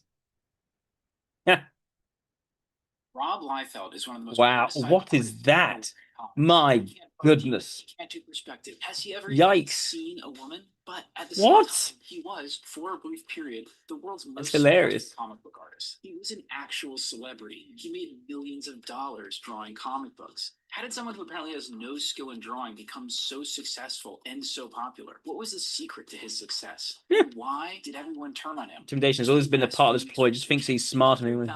Probably the last thing that I expected. Let's start with something you've probably never seen before. A Rob Liefeld drawing with feet. Here's another. There's some wonky proportions here and there, but before you go dunking on him, here's the thing. He did these drawings as a teenager. These drawings are from a portfolio that he had put together at 19 years old to try and get a job in comics. They would have been tucked under his arm at WonderCon 1987, standing in a long line waiting for his turn to show them to an editor from Marvel Comics. Well, the head editor for Marvel says that sometimes he discovers new artists at the conventions. Hundreds of them show up at every convention, hoping that this will be their big chance. You know, like everyone else in line, this might be his only chance. You see, when Liefeld was young, his dad was diagnosed with a brain tumor. Over the next few years, Liefeld's father would be in and out of medical care, spending 9 months in a coma, losing an eye, and the medical costs would cripple his family financially. But something came out of that experience for young Rob Liefeld, because sitting all those hours alone in a hospital waiting room, on his lap would be a comic book. And this was the 70s, when comic book art in America was exploding. George Perez, John Byrne, Neil Adams, and so many others were revolutionizing the medium. I can only imagine how necessary it must have been for a kid whose family is going through this traumatic experience to be able to escape that reality and into the universes of DC and Marvel. So comics become his obsession, as does, soon after, drawing. But despite his obvious natural talent, there was no way his family could afford to send him to art school. He was working 3 jobs to support them and just drawing whatever time he had left over. And now, his father's tumor had come back. If he wanted to continue drawing at all, he'd need to be getting paid for it. This portfolio review meant everything to him. So he finally gets to the front of the line and sets his pages down before legendary Marvel editor Mark Gruenwald. Gruenwald shuffles through Liefeld's pages. He looks up. "Welcome to Marvel Comics," he says. "You're hired." At 19 years old, Rob Liefeld became a professional comic artist. He does a few small jobs for Marvel and DC before finally getting his shot at a regular series, DC's Hawk and Dove. It's not exactly a prestigious job, but he's desperate to make this new career work, so he brings his A game to these D-list characters. And now, it may be hard to see today why it stands out. It's obviously tame compared to the stuff we'll be looking at in a little bit, but when you compare it with other comics coming out in the late 80s, I think you'll see it's got this energy, a dynamism, and intensity that kind of makes it stand out. Extroverted sensation. Guys at this time doing this kind of showy work. One of the most influential was Todd McFarlane. And McFarlane had just been promoted at Marvel from his breakout work on The Incredible Hulk to The Amazing Spider-Man, one of the highest profile jobs in comic books. I think looking at this, you can see the influence that McFarlane was having on Liefeld right at the start. You move away from that classic house comic style into something that's a little more intense and heavy. And for young Liefeld, it's working. Hawk and Dove becomes a big success. Wow, And huge intensity there. After so many years of attending San Diego Comic-Con as a fan, Liefeld gets to go as an honest-to-God professional comic book artist. And it's at this Comic-Con where he meets someone who will change the course of his life. One of his friends introduces him to this intense Canadian guy in a jean jacket with a curly mullet. "You're Rob Liefeld," he says. "I know you. You're doing Hawk and Dove." It's Todd McFarlane. Todd McFarlane knows who Rob Liefeld is. They actually become fast friends. They end up spending the next 12 hours together, talking comics and art and everything else, even though they're at different points in their life. McFarlane is older, married, and serious. Liefeld is 20 years old and hungry for success, hungry to make the money to pull his family out of their financial situation. And what I see is this kind of big brother, little brother relationship forms between them. I mean, just check out this video they made a few years later. I think you can see the dynamic at play. And the other biggest question that I get is, did you pay for that haircut? Unfortunately, I did. Yeah. That's brutal. Sorry about that. He brags that while Liefeld is still figuring out posing and anatomy, he's busy drawing every brick on every building, adding extra girders, working to set himself apart from everyone working in comics. But Liefeld wants to set himself apart too, to catch up with McFarlane. And so, in issue 5 of Hawk and Dove, when the characters enter an alternate dimension, he has the entire book turned sideways without getting the writers or editors' permission. Well, that didn't go over so well. That's bold. When they got the pages, his editor called him furious. He demanded that Liefeld redraw the pages in a traditional format. And if he didn't, he would be fired from the book. Liefeld refuses because, unbeknownst to everyone, Definitely he got was balls. negotiating a deal to go over to Marvel Comics. See, Bob Harris, an editor at Marvel, had recently taken over the X-Men family of books. Harris had gotten that job because a few years earlier, he'd boosted the sales of the Incredible Hulk by taking a chance on a little-known artist. That artist's name was Todd McFarlane. Now, Harris was looking for the next Todd McFarlane to boost the sales of a struggling X-Men spinoff called New Mutants. Rob Liefeld was going to be his next Todd McFarlane. Right. And just like he had on Hawk and Dove, Liefeld attacks the assignment with everything he's got. This is an era when a book selling well meant big royalties for its creators, so his family's well-being was on the line here. He doesn't just want this book to sell well, he has to get this book to sell well. And so almost immediately after coming on the book, he begins introducing new characters, and they do not look like characters in any other comics at the time. And I'm just going to say it, Rob Liefeld is a strong character designer.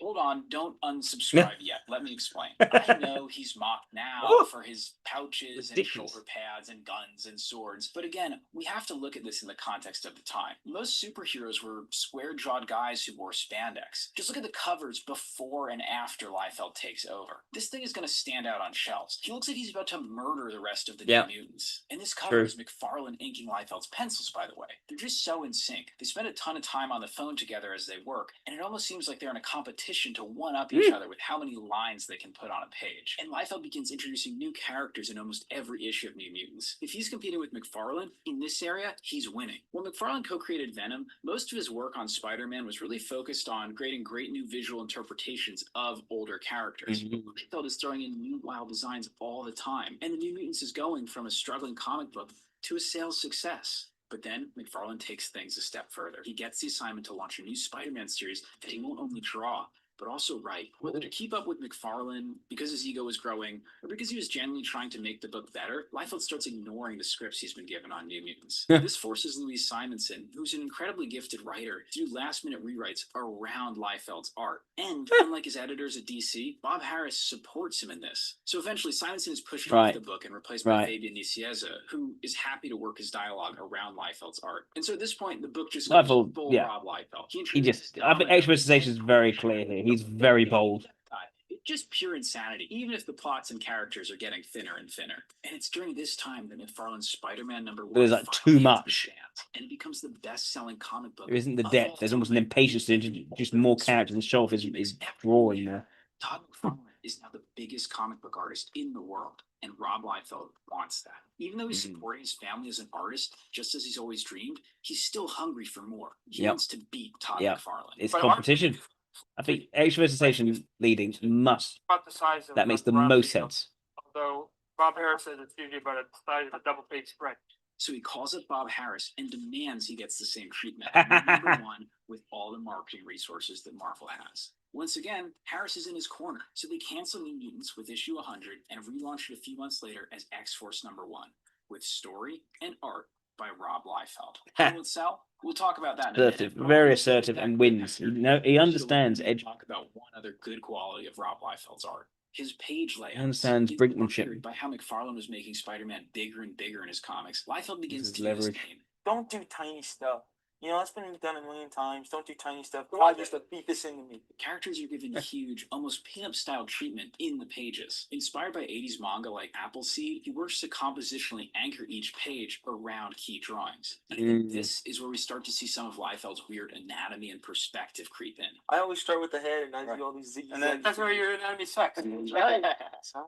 Because while he understands how to lay out these dynamic pages, he doesn't have the fundamentals to support it. So he ends up bending bodies and reality to fit that compositional vision. And while later artists take his bombastic approach to layouts and refine it, I can't stress enough just how innovative and groundbreaking this would have been in the early 90s. Like, If you're a kid walking into a comic book store, and a lot of the readers at this time were young kids, and you're flipping through comics and you see this, it's probably the comic you're going to take home with you. Okay, thanks for indulging me. Back to the story. X-Force #1 finally comes out, and it beats Spider-Man #1. But like, best-selling. he runs away with himself. This is insane. 5 years earlier, Rob Liefeld was working on a construction site. He's drawn less than 30 comics in his entire life, and he's now the best-selling comic book artist of all time. And not only are the sales good, but he's becoming an actual celebrity. And he's all of 23 years old, and I want you to know he is one of the top talents in the comic book business. And here he is, Rob Liefeld. Hiya, Rob. Glad to have you. Liefeld appears in a Spike Lee commercial surrounded by his X-Force characters. At 23 years old, Liefeld had achieved his original goal and so much more. But it's still not enough for him, because he's about to pull his craziest stunt yet. In the middle of his run on X-Force, this ad appears for a new independent comic, The Executioners, emphasis on the X, by Rob Liefeld. You can probably imagine the phone call he got from the Marvel executives. They threatened to sue him. They threatened to take away everything they'd given him. And so now he does something even crazier. He quits Marvel Comics. Wow. He and McFarlane, along with a few other top Marvel artists, had been plotting their escape from Marvel. So they walk out and start Image Comics. Yep. Now, I'm leaving so much out of the Image story. So much about Jim Lee, Whilce Portacio, Mark Silvestri, Eric Larson. These guys all deserve their own videos. So if that's something you want, let me know down below. But the short version is, this is an absolute earthquake in the comic book universe. For McFarlane, he felt he wasn't getting the level of respect from Marvel for what he had done for them. They would use his drawings on a t-shirt or poster and not even send him one. He wanted to hurt Marvel as much as possible. For Liefeld, he saw the financial side. He saw the action figures, the t-shirts, and how much money Marvel was making off of them, and he wanted that for himself. And he's done the math. X-Force was a huge hit, and you'd only have to sell about 200,000 copies of an independent comic book to make the same amount of money off of it that he was making at Marvel. But when his Image comic Youngblood comes out, it doesn't sell 200,000 copies. It sells over 1 million copies and becomes the highest selling independent comic book of all time. And not only that, but his celebrity keeps increasing. The day Youngblood launches, he goes on the Dennis Miller Show for one of the weirdest talk show interviews I've ever seen. I need to see that interview. You know, when I was young, we used to read, did you ever read Daredevil, X-Men, stuff like that? Yeah, I read from Marvel. And Youngblood's kind of a funny comic. For me, personally, it's the tipping point where all the fun stuff see that about interview. Liefeld begins to go just too far. It seems like his success had caused him to stop trying to develop further as an artist, and he leans harder into his quirky tendencies. Like, he introduces not just one team, but two in the first issue of the book, and then in issue 2, he introduces another team and more new characters in issue 3. Wow. Innovative, eye-grabbing layouts, well, they're becoming a problem. They may look great to flip through, but I feel they kind of harm a comic's ability to tell a story. Because while yes, Appleseed and other manga were using these big anchored images, they also surrounded them with pages and pages of rock-solid conventional storytelling. But Youngblood disposes of all of that. Issue 2 has 5 double-page splashes, 2 of which are vertical. I'll put a link down below if you want to check it out, because while it's kind of incomprehensible, it does have this raw overabundance of energy that's kind of exciting. And that energy The logic is not strong. It's spread into Liefeld's life. He gets a cushy office and starts building out a studio of artists. He wants the best and most brilliant creatives working for him and starts throwing money around like crazy. He pays double, triple the industry standard to get people to work for him. He launches more and more comics, creating characters and handing them off to his staff. He ends up with 65 employees publishing 22 comics per month. He's 25 years old and running his own comic empire. But this is where his path has diverged from McFarlane. While Liefeld is growing an empire, McFarlane has focused all of his energy onto a single property, Spawn. And Spawn becomes the big hit for Image Comics. It beats Youngblood to become the best-selling independent That's the comic introverted intuition. That's the focus on what's relevant, which, Liefeld does not have. Than the rest of the Image lineup. And while Spawn is shipping regularly, Youngblood is slipping further and further behind. Liefeld takes over a year to publish the first 5 issues, and almost another full year before issue 6 comes out. McFarlane yells at Liefeld because his inability to ship on time is giving all of Image a bad reputation with retailers. Liefeld, for his part, begins referring to McFarlane as the scolder-in-chief of Image Comics. Tensions between Liefeld and McFarlane were at a breaking point. While I can't know what Liefeld was thinking, the next thing he does seems like it was intentionally designed to get back at McFarlane. See, since the departure of the Image artist, Marvel had been struggling with sales, just as McFarlane had hoped. There are a lot of causes of that, as the gimmicks and bad storytelling of the 90s had finally caught up with them. But now, new leadership had come in and was looking for a radical way to shake things up. And so, they reach out to Todd McFarlane and supposedly offer him $3 million to come back and take over some of their failing books. He turned them down point blank. Marvel was the enemy, and no amount of money was about to change his mind. But then, shortly after, he finds out that someone did take that offer. Rob Liefeld. Rob Liefeld is going to take over Captain America for $3 million. Wow. It was clear betrayal of McFarlane's vision for Image Comics, of his desire to hurt Marvel as much as possible. Betrayal. Liefeld had gotten his revenge, but it would cost him. In a unanimous vote of the Image partners, he was fired, or he quit. There's some debate. Sources are below. But either way, the result was a messy divorce between Liefeld and McFarlane. The man who inspired him, who became his friend, his friendly competitor, his partner in business, was now his #1 enemy. He had given it all up for this job at Marvel. Was it worth it? Probably not, because things start going wrong almost right away.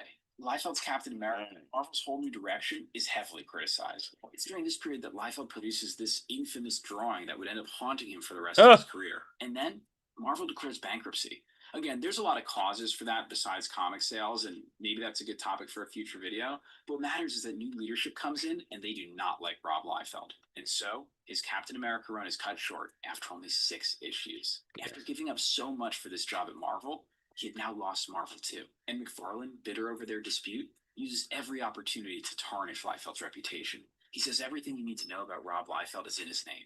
He robs, he lies, and he failed. It works. Liefeld's reputation continues to deteriorate. Articles accusing him of swiping art, of being unable to draw, go viral. A whole cottage industry pops up of memes about his inability to draw. And the aw shucks, I'm just happy to be here persona disappears. His public persona becomes brash and confrontational. He gets into fights on social media with other creators over credit or other comments he's made. He promises new projects that take years to materialize or just never come out. To me, he seems bitter. Success had come so quickly and evaporated just as quickly. And all the while, McFarlane continues to succeed. Image becomes a huge success. McFarlane's toy business revolutionizes the action figure market and becomes a serious challenger to established toy companies. So much so that he gradually hands off more and more of the creative responsibilities on Spawn so he can focus on toys. And it's here, I think, that we find the final clue to Liefeld's secret to success.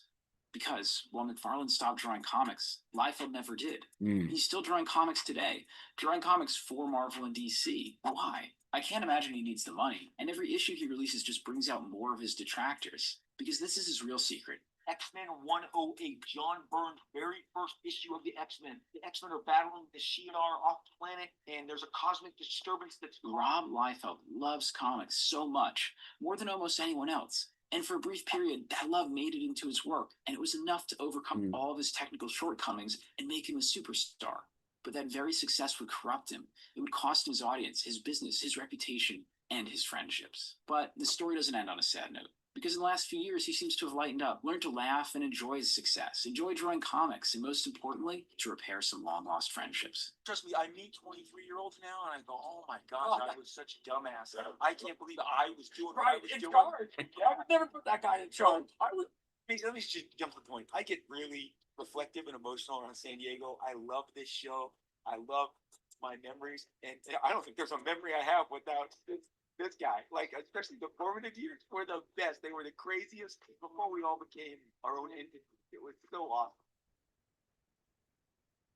Thank you guys so much for watching. If you enjoyed this, let's look at this. Help out by sharing it with a friend or on social media. Look at this interview.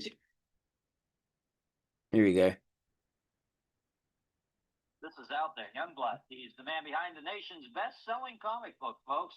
Just out on the stands today. It's called Youngblood, and here's its creator, Rob Liefeld. Rob!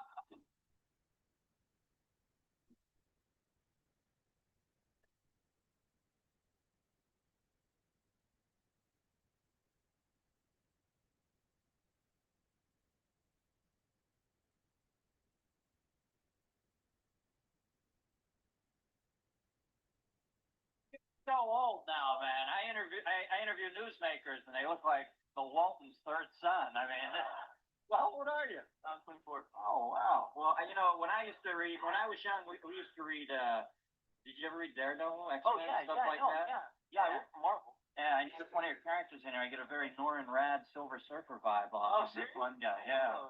So you read comics? Yeah, I loved the comics when I was young. Okay. But this one is so different. I'm seeing cats get out of bed with women. That never happened. Yeah, well, yeah, except with when I was younger, of course, with Penis Man. But well, the women didn't like because it was faster than speeding bullets. But here, tell me a little bit about Youngblood. You got real life with it, right?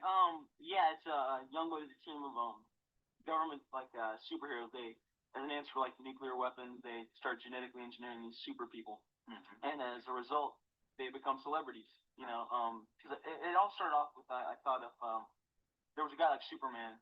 He'd be like the world's biggest celebrity, and he'd be doing like Coca-Cola commercials and Nike endorsements. And so I figured, oh, let's try this. And so that's basically what we're doing with Youngblood. Yeah, so they're in real life situations. I also see in here you call for the suicidal death of a Saddam Hussein type figure or something. Yeah, I came up with that like last year during the Desert Storm thing. What's his name? I think we call him Hassan. Yeah, Hassan Hussein. I didn't want to get sued by his players.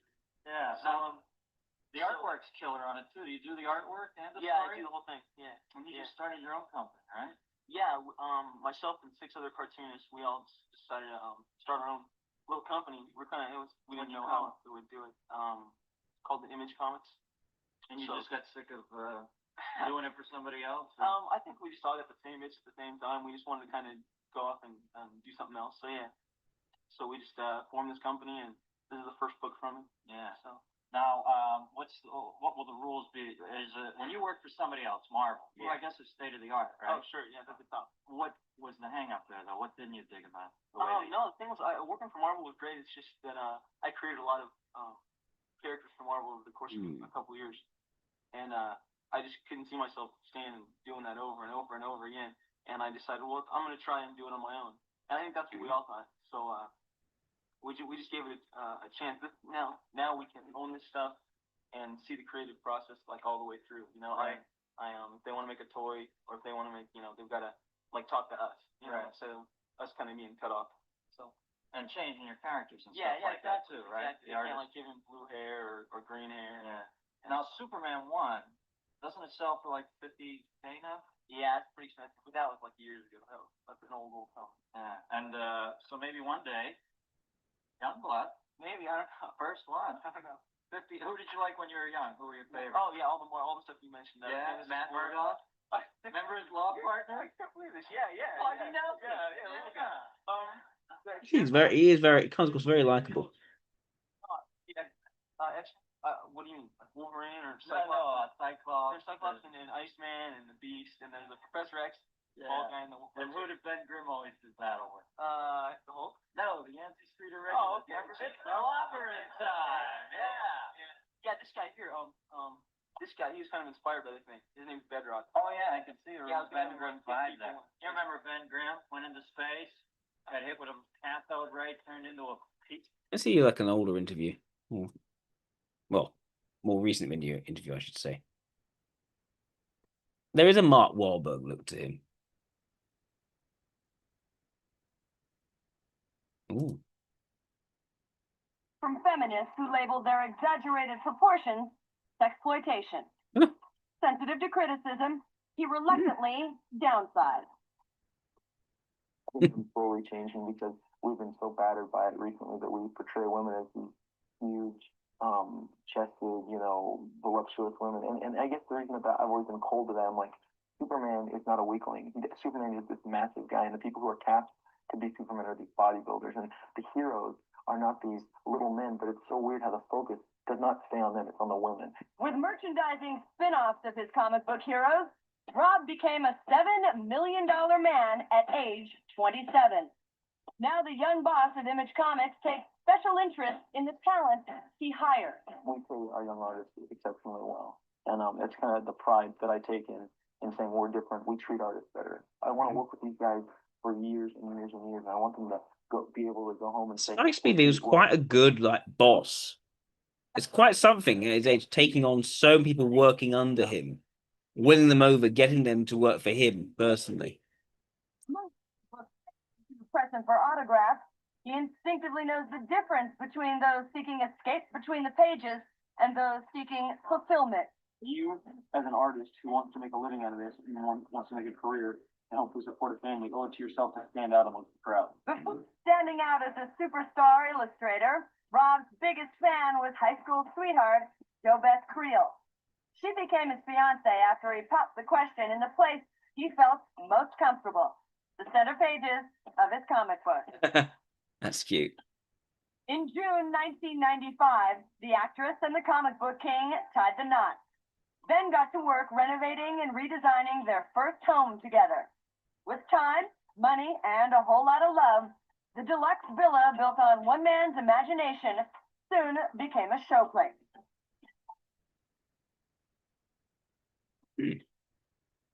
Chateau Liefeld comes complete with a crow's nest studio where Rob keeps his pencils and his mind sharp.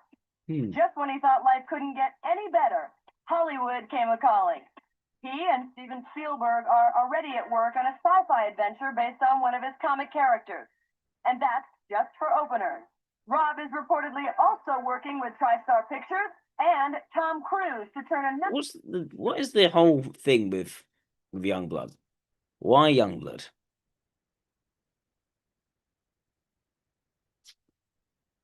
No, not that Youngblood. There we go.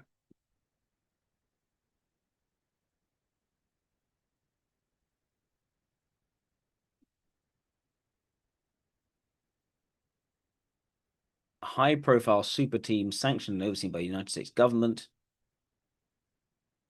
includes Shaft, a former FBI agent who uses a high-tech bow, Badrock, a teenager transformed into a living block of stone. Okay. Vogue, a Russian fashion model with purple and chalk white skin, and Chapel, a government assassin. This idea of superheroes exist in real life, they would be treated as celebrities, much the same as movie stars and athletes.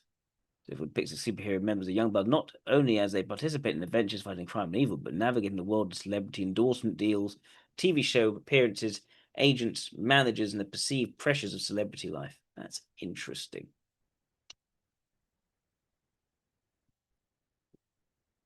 And the idea that that is not necessarily a positive thing, but something one has to be aware of and react to. Being mindful is how you're coming across to a broader audience.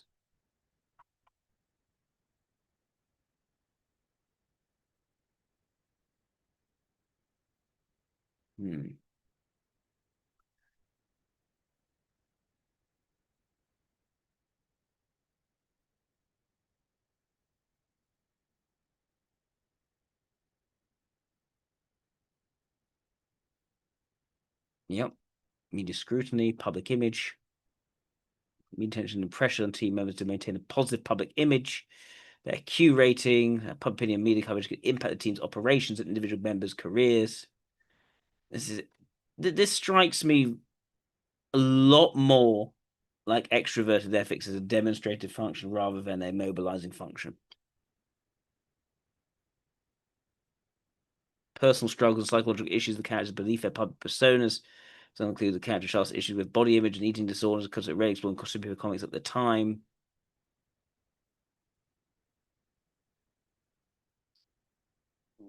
Exploring the psychological impacts of their power and fame. Interesting. Let's see some quotes by Rob Liefeld.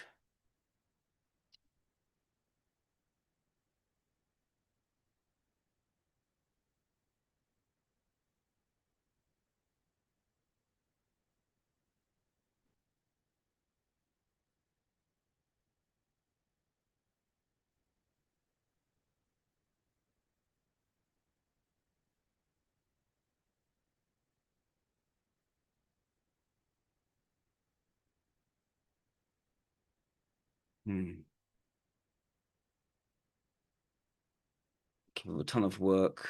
Kirby Gene has been fully activated by that. I mean, able to draw many pages, yes. Just the amount of stuff he produces. But again, without that sort of sense of structure and the why and how it fits together effectively is what's missing here. And I think this is the idea that he became very successful very quickly. He was thinking in terms of how he'd make it profitable, but it became profitable, but at the expense of the quality. And then the quality wasn't sustainable, and so that they ended up bringing him down. And so more independently minded, he was ambitious, and it sort of then led to him going off into what was a very, very bad move and moving back to Marvel. He saw an advantage and he moved there rather than showing solidarity with the rest of the people who had formed Image Comics.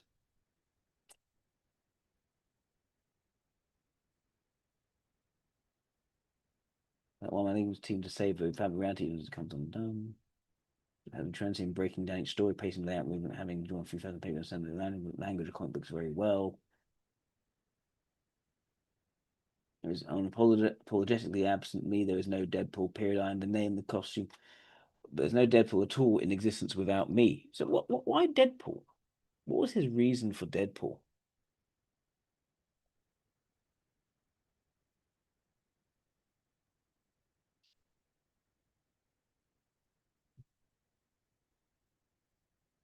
Created by Fabian Nicieza and Rob Liefeld. It's a parody of a DC Comics villain, Deathstroke. It's a successful readers created, becoming a breakout character in the X-Men books, showing a distinctive backstory and owning his own series, and a joint book alongside the character Cable, who is frequently paired.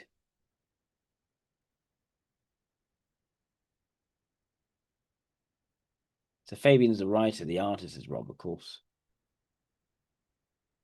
Influenced by Spider-Man, it's a piece of Marvel and absolute jealousy of Spider-Man. The fact that both of my buddies told me I love drawing Spider-Man. You just do an oval and two big eyes. You're in, you're out.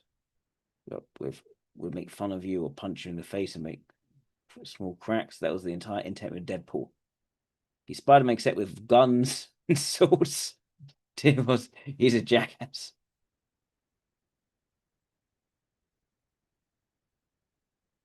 Inspiration Wolverine and Snake Eyes. The two properties I was competing with at the time. All times I didn't have those and have access to those. I had to make my own Spider-Man Wolverine. Gable and Deadpool were meant to be. My own Spider-Man, my own Wolverine. Judge was my first obsession. He had toys in the sandbox with me. Grip Eagle Eye, I had them all. The Wolverine's history from the start. If I could tie anything into Wolverine, I was winning.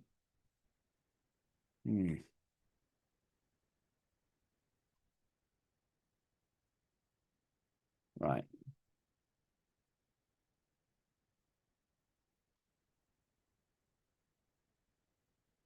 Let's see.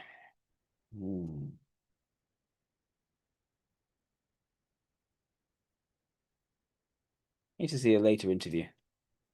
These are all. Here we go. Rob Liefeld is one of the most influential comic book artists and creators over the past 4 decades. Perhaps best known for co-creating the characters Cable and Deadpool, drawing some of the most iconic Marvel characters such as X-Men and Spider-Man.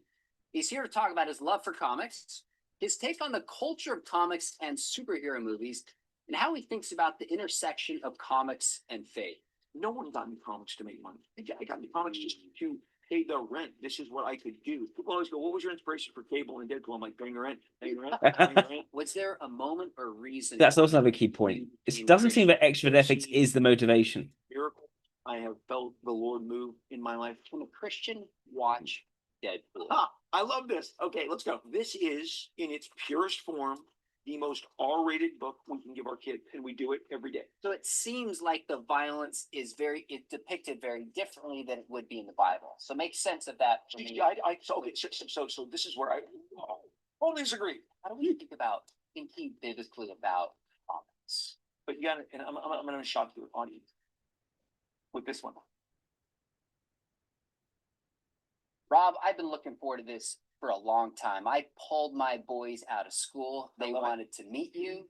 I have kept from 1991, the first appearance of Deadpool. I bought it off the stands. I love it. And read it. I've got the first appearance of Youngblood. Also, was that 91, 95? 92. That was 92. That was the next year. Cable's first appearance. Yes. 90. Bottom line, you and Todd McFarlane have been my favorite artists. So when you agreed to sit down and talk, man, this is a treat. I love to talk. I'm happy to be here. Excited. Well, before we get to some of the questions my audience would specifically have, kind of how like comics and faith intersect and the story behind Deadpool, just take me back to like why you love comics, some of your earliest memories, because I could tell my story of like keeping change and going on Wednesdays when comic books came out and like buying the ones I could afford. Tell me your story. So I'm a little older than you, and so comic stores were later for me, but so my dad was a Baptist minister, and he was at a church in Anaheim. My grandfather was the senior pastor, and he was whatever the vice president pastor, whatever you call it. I never really understood it, but so I was raised in the church, which meant a lot of Bible, a lot of church. Wednesday night church, which killed me because I'm like $6 million man's on. What can't I? And I learned how to manipulate and warm up the thermometer for the episodes where he battled Bigfoot. So I mean, look, the Bible and Bible stories, and then comic books of the Bible were presented to me, and I was like, wait a second, Samson died. David died. Like, what's up with these heroes of the Bible, and they're all dying? Well, the story ends. This sucks because over here in these other comic books, like monthly adventures of, at that point it was Richie Rich and Casper. I didn't have a whole lot of options. And then at the barbershop, there were some Marvel comic books. And there was an issue of Fantastic Four. It was Fantastic Four, I tell everybody, 147. Changed my life. And I was like, oh my gosh, I have to have this. And the barber, Fred, sweet guy, said, I'll trade you. I just need comics for customers like you. And I drove home and I got 2 Richie Rich, Nick Casper, and got this Marvel comic. And so now I'm all about comic books. And my parents, whenever I tried to buy them with them, they're like, put that back. My dad felt like he, facilitated this trade.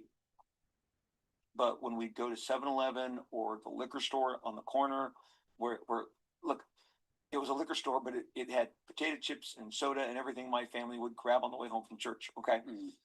And they'd be like, you put that comic book down. My mom thought they were from the devil, right? So I'm now having to go, what do you call it? I'm now having to go kind of undercover. Like undercover, yeah. But same with you. It's about quarters and nickels and dimes, and as much change as I could save up. So I started buying the comics and hiding them. But I accumulated a lot because I got like a $1 a week, and that's 4 comics. Okay, for my allowance. Agree. And then I started mowing lawns. Yeah, I'm leaning more on CE. The kind of stuff that my kids never did, which is funny because all those, it's like a lost art. Very likable, relatable storytelling. Love lunch money. I would save it so that I could buy more comic books on the way home. I would walk to school. I would pass all of those places on my way. Idea of exercising his autonomy by buying his comic books and being told not to. So same with you. It was all off. Description of the characters of his father and his mother. It's liquor marts, grocery stores, because that's the other thing, that comics are nowhere today. You have to go to a specialty store, but they were everywhere. Every one of these gas stations would have had comic books when I was growing up. So, and you think about it, rather than the conqueror, there's an opportunistic aspect to him. It's his opportunism that's what got him into trouble. And well drawn. He runs after things, and he does them too much. Doesn't know when to stop. Well, as the artists they were hiring back in the 70s to pull these off. Man, puppy with a bow. I could not have been more just engaged, because Samson had superheroes. It seemed like David was kind of a superhero. Josh was. I'm big on the judges. And so that was a natural. Samson was really my entry to, and remember when Hercules in the comics. Yeah, and there is an emphasis again on character. Characters he admires. We're talking about having to loop things into Wolverine. This character's gonna be my Wolverine. He has a relationship to these characters. This is the introverted ethics, I think. All the stuff I liked was really clean, but they really were scared. But I think I eventually overwhelmed them. So I'm not sure how that stacks up with your experience. Oh, that's really interesting. So we didn't have comic book stores where I was growing up. In the mountains of San Diego, a little town called Julian, famous for apple pies. We'd only go an hour and a half down to San Diego occasionally. So it was like a comic book store every 4 months. It was like a big treat for me. It was the drug store that also had ice cream. Yes.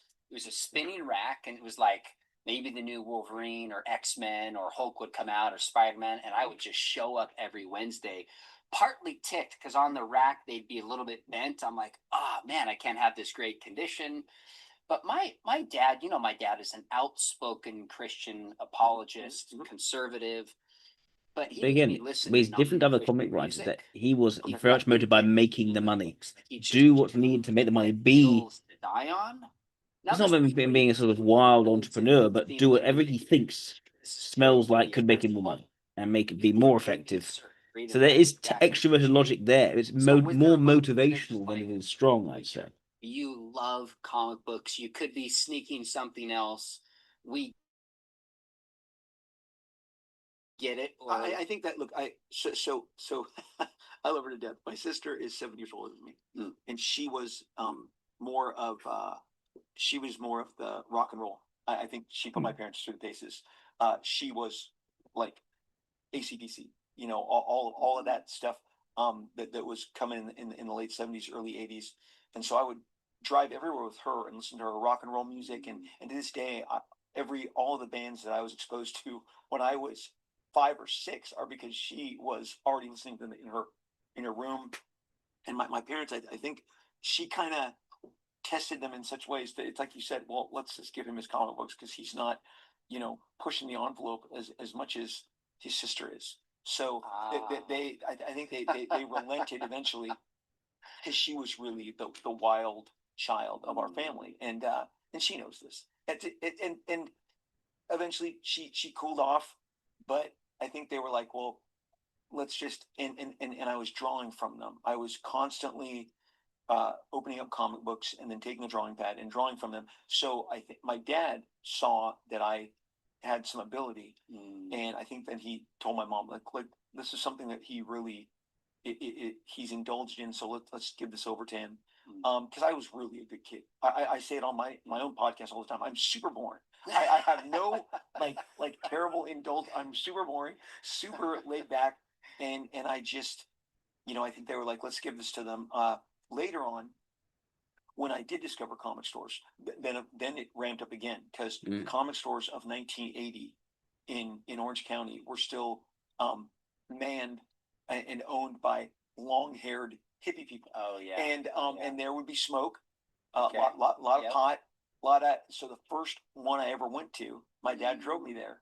Oh, and he was like, I don't think he's a contrarian type. I think he's an obstinate type. can I just get some comics? He's a socially adaptive person. Be in the car, and I mean literally, like they all look like they were Leonard Skinner. The entire all long hair, mustache, glasses. The whole premise of Youngblood is about social adaptation as well. I'm not sure if I'm okay with you going to these places. Okay, well, here's the deal.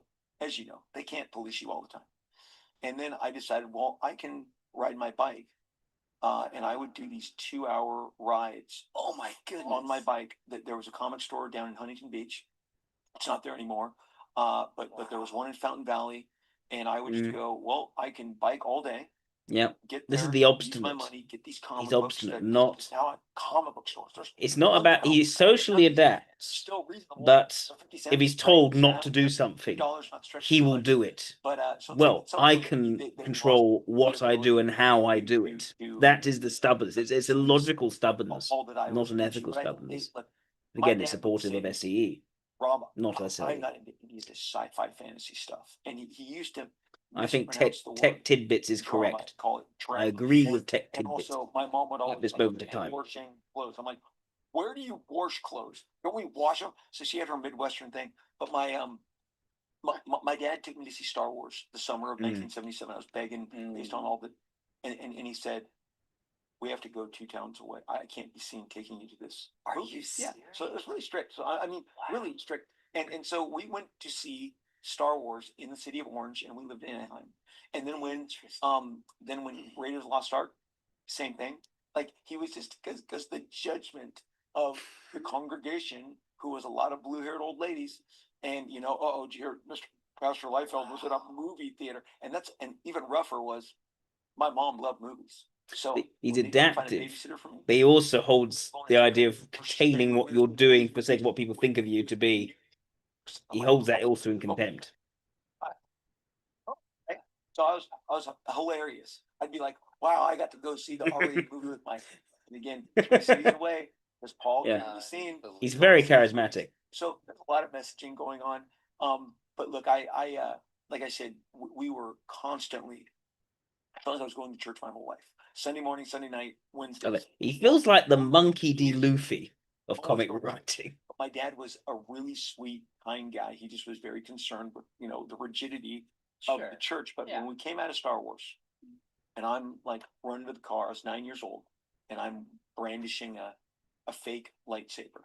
And we got in the car. I'll never forget. He starts it up and he looks over at me and he goes, "Hey, don't be praying to the Force." Okay? He goes, "That's not what I understand." I said, he's like, "I see the sway that these are already having on my son." So they knew that little Robbie had a healthy escape imagination. And look, my mom laughed at me when I was a teenager. I said, "I'm gonna make a living at this," and she's like, just laugh, because I think to her generation, it's like no one makes a living drawing comic books. But I'm like, "Mom, I've met them. I've gone to these stores. I've ridden a bike for 2 hours to meet these comic book people. They make money doing this, not to get rich."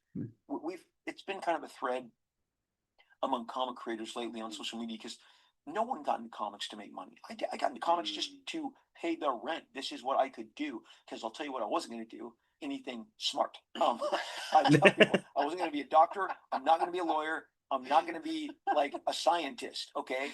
If I'm not drawn, it's over.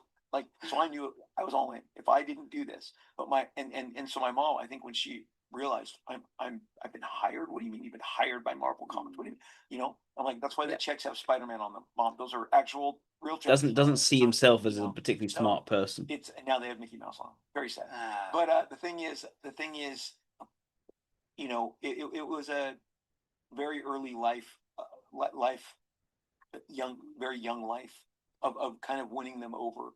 To, I think, like, again, I mean, I get hired when didn't get into comics to be rich. You got into comic books to survive financially. I'm not sure I could have stood the scrutiny of, why aren't you doing something like blank and blank's kid? Why aren't you doing something like Harriet's kid or Shirley's kid? I'm like, I got it, Mom. You're embarrassed of your son. I draw comic books. I get it. I love that. Yeah. So in some ways, I get like the rigidity piece. Sure. I'm a pastor. I got to keep this up, but I love hearing that your dad's like, but I kind of want to lean into this. Yes. I'm going to take you 3 towns away. Like, you saw it. Yes. There's a lot of stars here. People are just like, no, I won't allow it, which causes a rebellion the other direction. I mean, I have memories being at my grandparents in Massachusetts in Cape Cod. And we're just hanging out for a week with nothing to do. So I was like, I got to make money, because there's a comic book store I could walk a couple miles to. And so we started knocking on people's doors. I was like, I'll clean up your backyard. If you give me $5, I'd do that. We go find golf balls, dig them out of the pools. Yeah. And I clean one, sell them back to golfers for $1, go to the comic store, and we try to buy them. Yeah. I'd also try to draw, but I could not draw, Rob. I can't. I don't have that gene. I'd It's love to see just those the drawings. way it I'd goes. love to see those drawings. I wish I had them. I just show them. Like, how much training did you have versus natural? So Star Wars comes back into play here, because you had to be alive in 1977 to understand what impact that movie had on kids my age. I'm thinking SE makes the most sense. For like the movies that were coming out you prior were 10, because you're born No, in I'm 9. I don't you're turn 9. 10 until October of 77. Okay. That comes out Memorial Day, summer. I'm 9 years old. And once I start seeing Star Wars, I tell people it's no big deal that I saw it 33 times that summer, because it became my babysitter. There was a theater. Everybody wanted to see it again and again and again. And to see it now, obviously, it doesn't look like it did then, but the cantina scene and some other scenes, me and my buddies would be like, you look to the left, I'll look center. What can we see? Because what people don't understand is you walked out and there was no repeating it. You didn't have a DVD. You didn't have a DVD and a VCR. There was nothing online. You had to carry with you your memories. But my buddies and I, we would routinely get together and everyone would be like, hey, let's all draw. And these are like my just normal buddies that I rode bikes with, skateboards, hung out with. And so we'd all one guy goes, let's all draw Chewbacca. And so Sean, at the end, I'm like, oh, mine looks like Chewbacca. They don't know what they're doing. Like, because you're drawing from memory, okay? We're just, and I was like, oh, maybe I have a gift. Maybe I can, like you said, that's what you realize when you separate and your friends are like, wow, yours is really good. How'd you do that? I'm like, I don't know how I did it, but yours looks like a broom. Yours, I'm not sure what that is. And yours, yeah, those lines don't even connect. So you just already understand that you've got this capacity to draw. And then I drew all the time. And at our church, because I was so bored, I would draw on all the hymnals. And because I'm like, oh, there's blank pages here. So those started becoming my canvas. And I got told by a lot of the older, stop that. Your father would be so embarrassed. I'm like, can you leave me alone? I'm doing something really great here in the back of this, you know? But I'd put them back. And my sister will tell you that when it was around the time of the X-Force and Youngblood, I think I said that I drew those hymnals. There was a Sunday, so this is going back 30 some years. But people showed up and stole the hymnals that had my drawings in the back. So I would love to have some of those myself. But So if yeah, anybody's watching and they have those, like, hello. well, I've seen stuff like I did comic books for my students in junior high. Like I drew comic books with me and my buddies in them, and I'd go and I'd print them up, maybe 20 copies. And it was about 10 years ago. Someone goes, hey, is this legit? And I'm like, Ron Johnson is selling my comic book I gave him, like on eBay, right? So you're like, oh, that's cool. That's cool. I don't even have one, but That's funny. you know, there he is. And it's just funny because some of this stuff, it does factor back in. And I wish I had all of it because, you know, it's pretty fun. I'm sure. Now, you mentioned at 18 you got hired. Yeah. I've seen early pictures of you with Todd McFarlane, Jim Lee, Stan Lee, early pictures. Tell me about what that was like getting hired, what you did, what that meant to you. Well, comics is a grind. I mean, it's once you jump into it, you got to tell a story on a deadline, and it was more enforced back then. You know, you're going to go to the back of the line if you can't meet your deadlines, no matter how well you drew. And there were some guys that we loved growing up, but they would only do 1 or 2 comics a month, and the rest of us, I think, had like more ambitious aspirations because the guys that we favored did monthly comics, and that's how you build a rapport. And so I broke in from a convention. A Marvel editor hired me, and I was already like, so Todd McFarlane had been in the comic book business since I was probably a sophomore in high school. So I had been following his early work at DC Comics, and then when he jumped over to Marvel, and so I knew who he was, and he finally, you know, I'd say Todd had about a 5-year journey to find the right vehicle for him, which was Spider-Man. Okay. And then it it just blew up. You know, and sometimes it's different actors find different roles, musicians, whatever. Yeah, it makes sense. So he actually, I did an entire podcast on this called The L Boys, because we were all Lee Larson, Liefeld, Lim. We were all breaking in with L's in our names. It was weird. But Todd was going around sizing us up, flat out. He was very competitive. One of the most competitive people I've ever met. Really? And Interesting. In his older phase now, he's kind of we call him Mayor Todd. He's kind of trying to be mayor of the comic community, and so he's less competitive. Todd that I met, because once we met, we hit it off and we talked every day, all day. Because you when you're making comics, it's a lonely business. We're isolated in our studios, and back when phones had 20-foot cords on them, I'd pull it over from the wall and talk all day to everybody else in the business. What are you doing? What are you drawing? What do you think about this? What different story ideas, different aspects. He would talk all day. That makes sense. Comic books, you are thinking about comic books 24/7. And so Todd really, when he got Spider-Man, he was very, that's Marvel's #1 character, and I think people were dying to have a fresh take on, with Spider-Man. And I think our entire generation was coming into a comic book, kind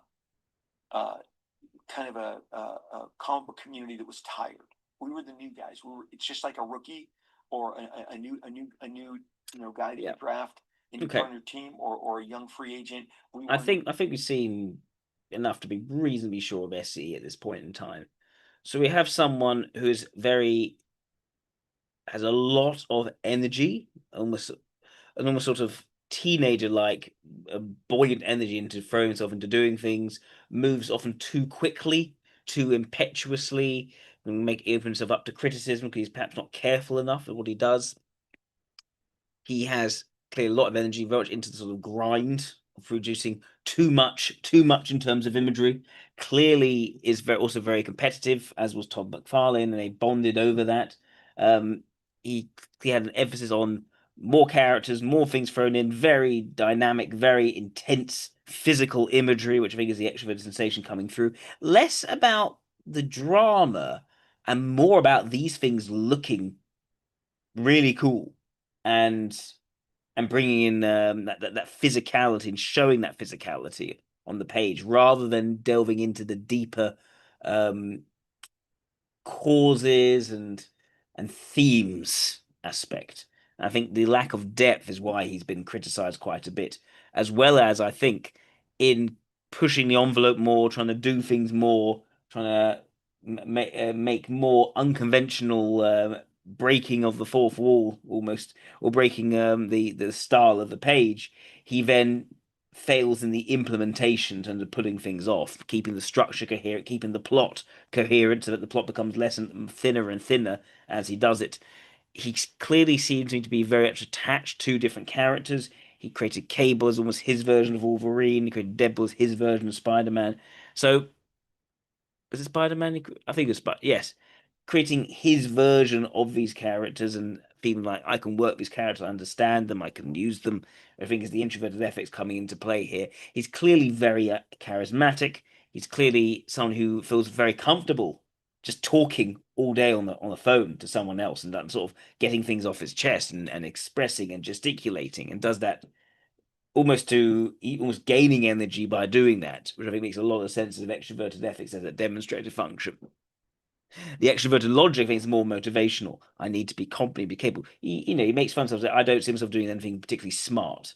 He doesn't see that as a strength of his, but he wants to be able to survive. He wants to be able to provide. He wants to do things which do lead to, enabling him to get enough money to survive, to look after his parents. That drive is very clear. And I think that's also what led him towards focusing on the financial success later, bringing in people working under him for whether it was, I think, for Image Comics, and his ability to win the best artists, the best story writers to work under him at that time and bring them together, I think is that strength of introverted ethics and extroverted ethics. It's clear to me again he's a very likable person. There's a very easy charm that flows through him. Nothing that's asserted, nothing that's I need to present this image for this reason. It's just an easygoing flow. It's socially adaptive. Where he's stubborn, as we've seen, is that sense of, oh, that person's telling me I shouldn't do this. I shouldn't do this in that way. Well, I'm going to go and I'm going to do this. I'm going to get the comic books. I'm going to rebel in terms of doing these things because I've done it the way which I want to do it. I think that's the obstinate side as opposed to being a contrarian type. It's the logic in which he is stubborn, not the ethics. Again, I think the introverted logic is lacking here. The lack of focus on structure, to bring in too much stuff for it to actually hang together in a way that's coherent, is also making sense here. That physicality, that lack of the deeper depth, all makes sense for SE. Even the move back to Marvel was a strategic blunder, which describes someone who sees an opportunity and runs of it, like almost a dog with a bone. It's that instantaneous short-termist decision making, which is more characteristic of an extrovert sensation leading type. So those are all the reasons why I think SCE makes the most sense. Yeah, I hope that helps. So yeah, we're basically out of time now. So I want to wish everyone a Merry Christmas and a Happy New Year. Thank you for tuning in. Thank you for the super chats. I look forward to seeing you all in the new year. All the best.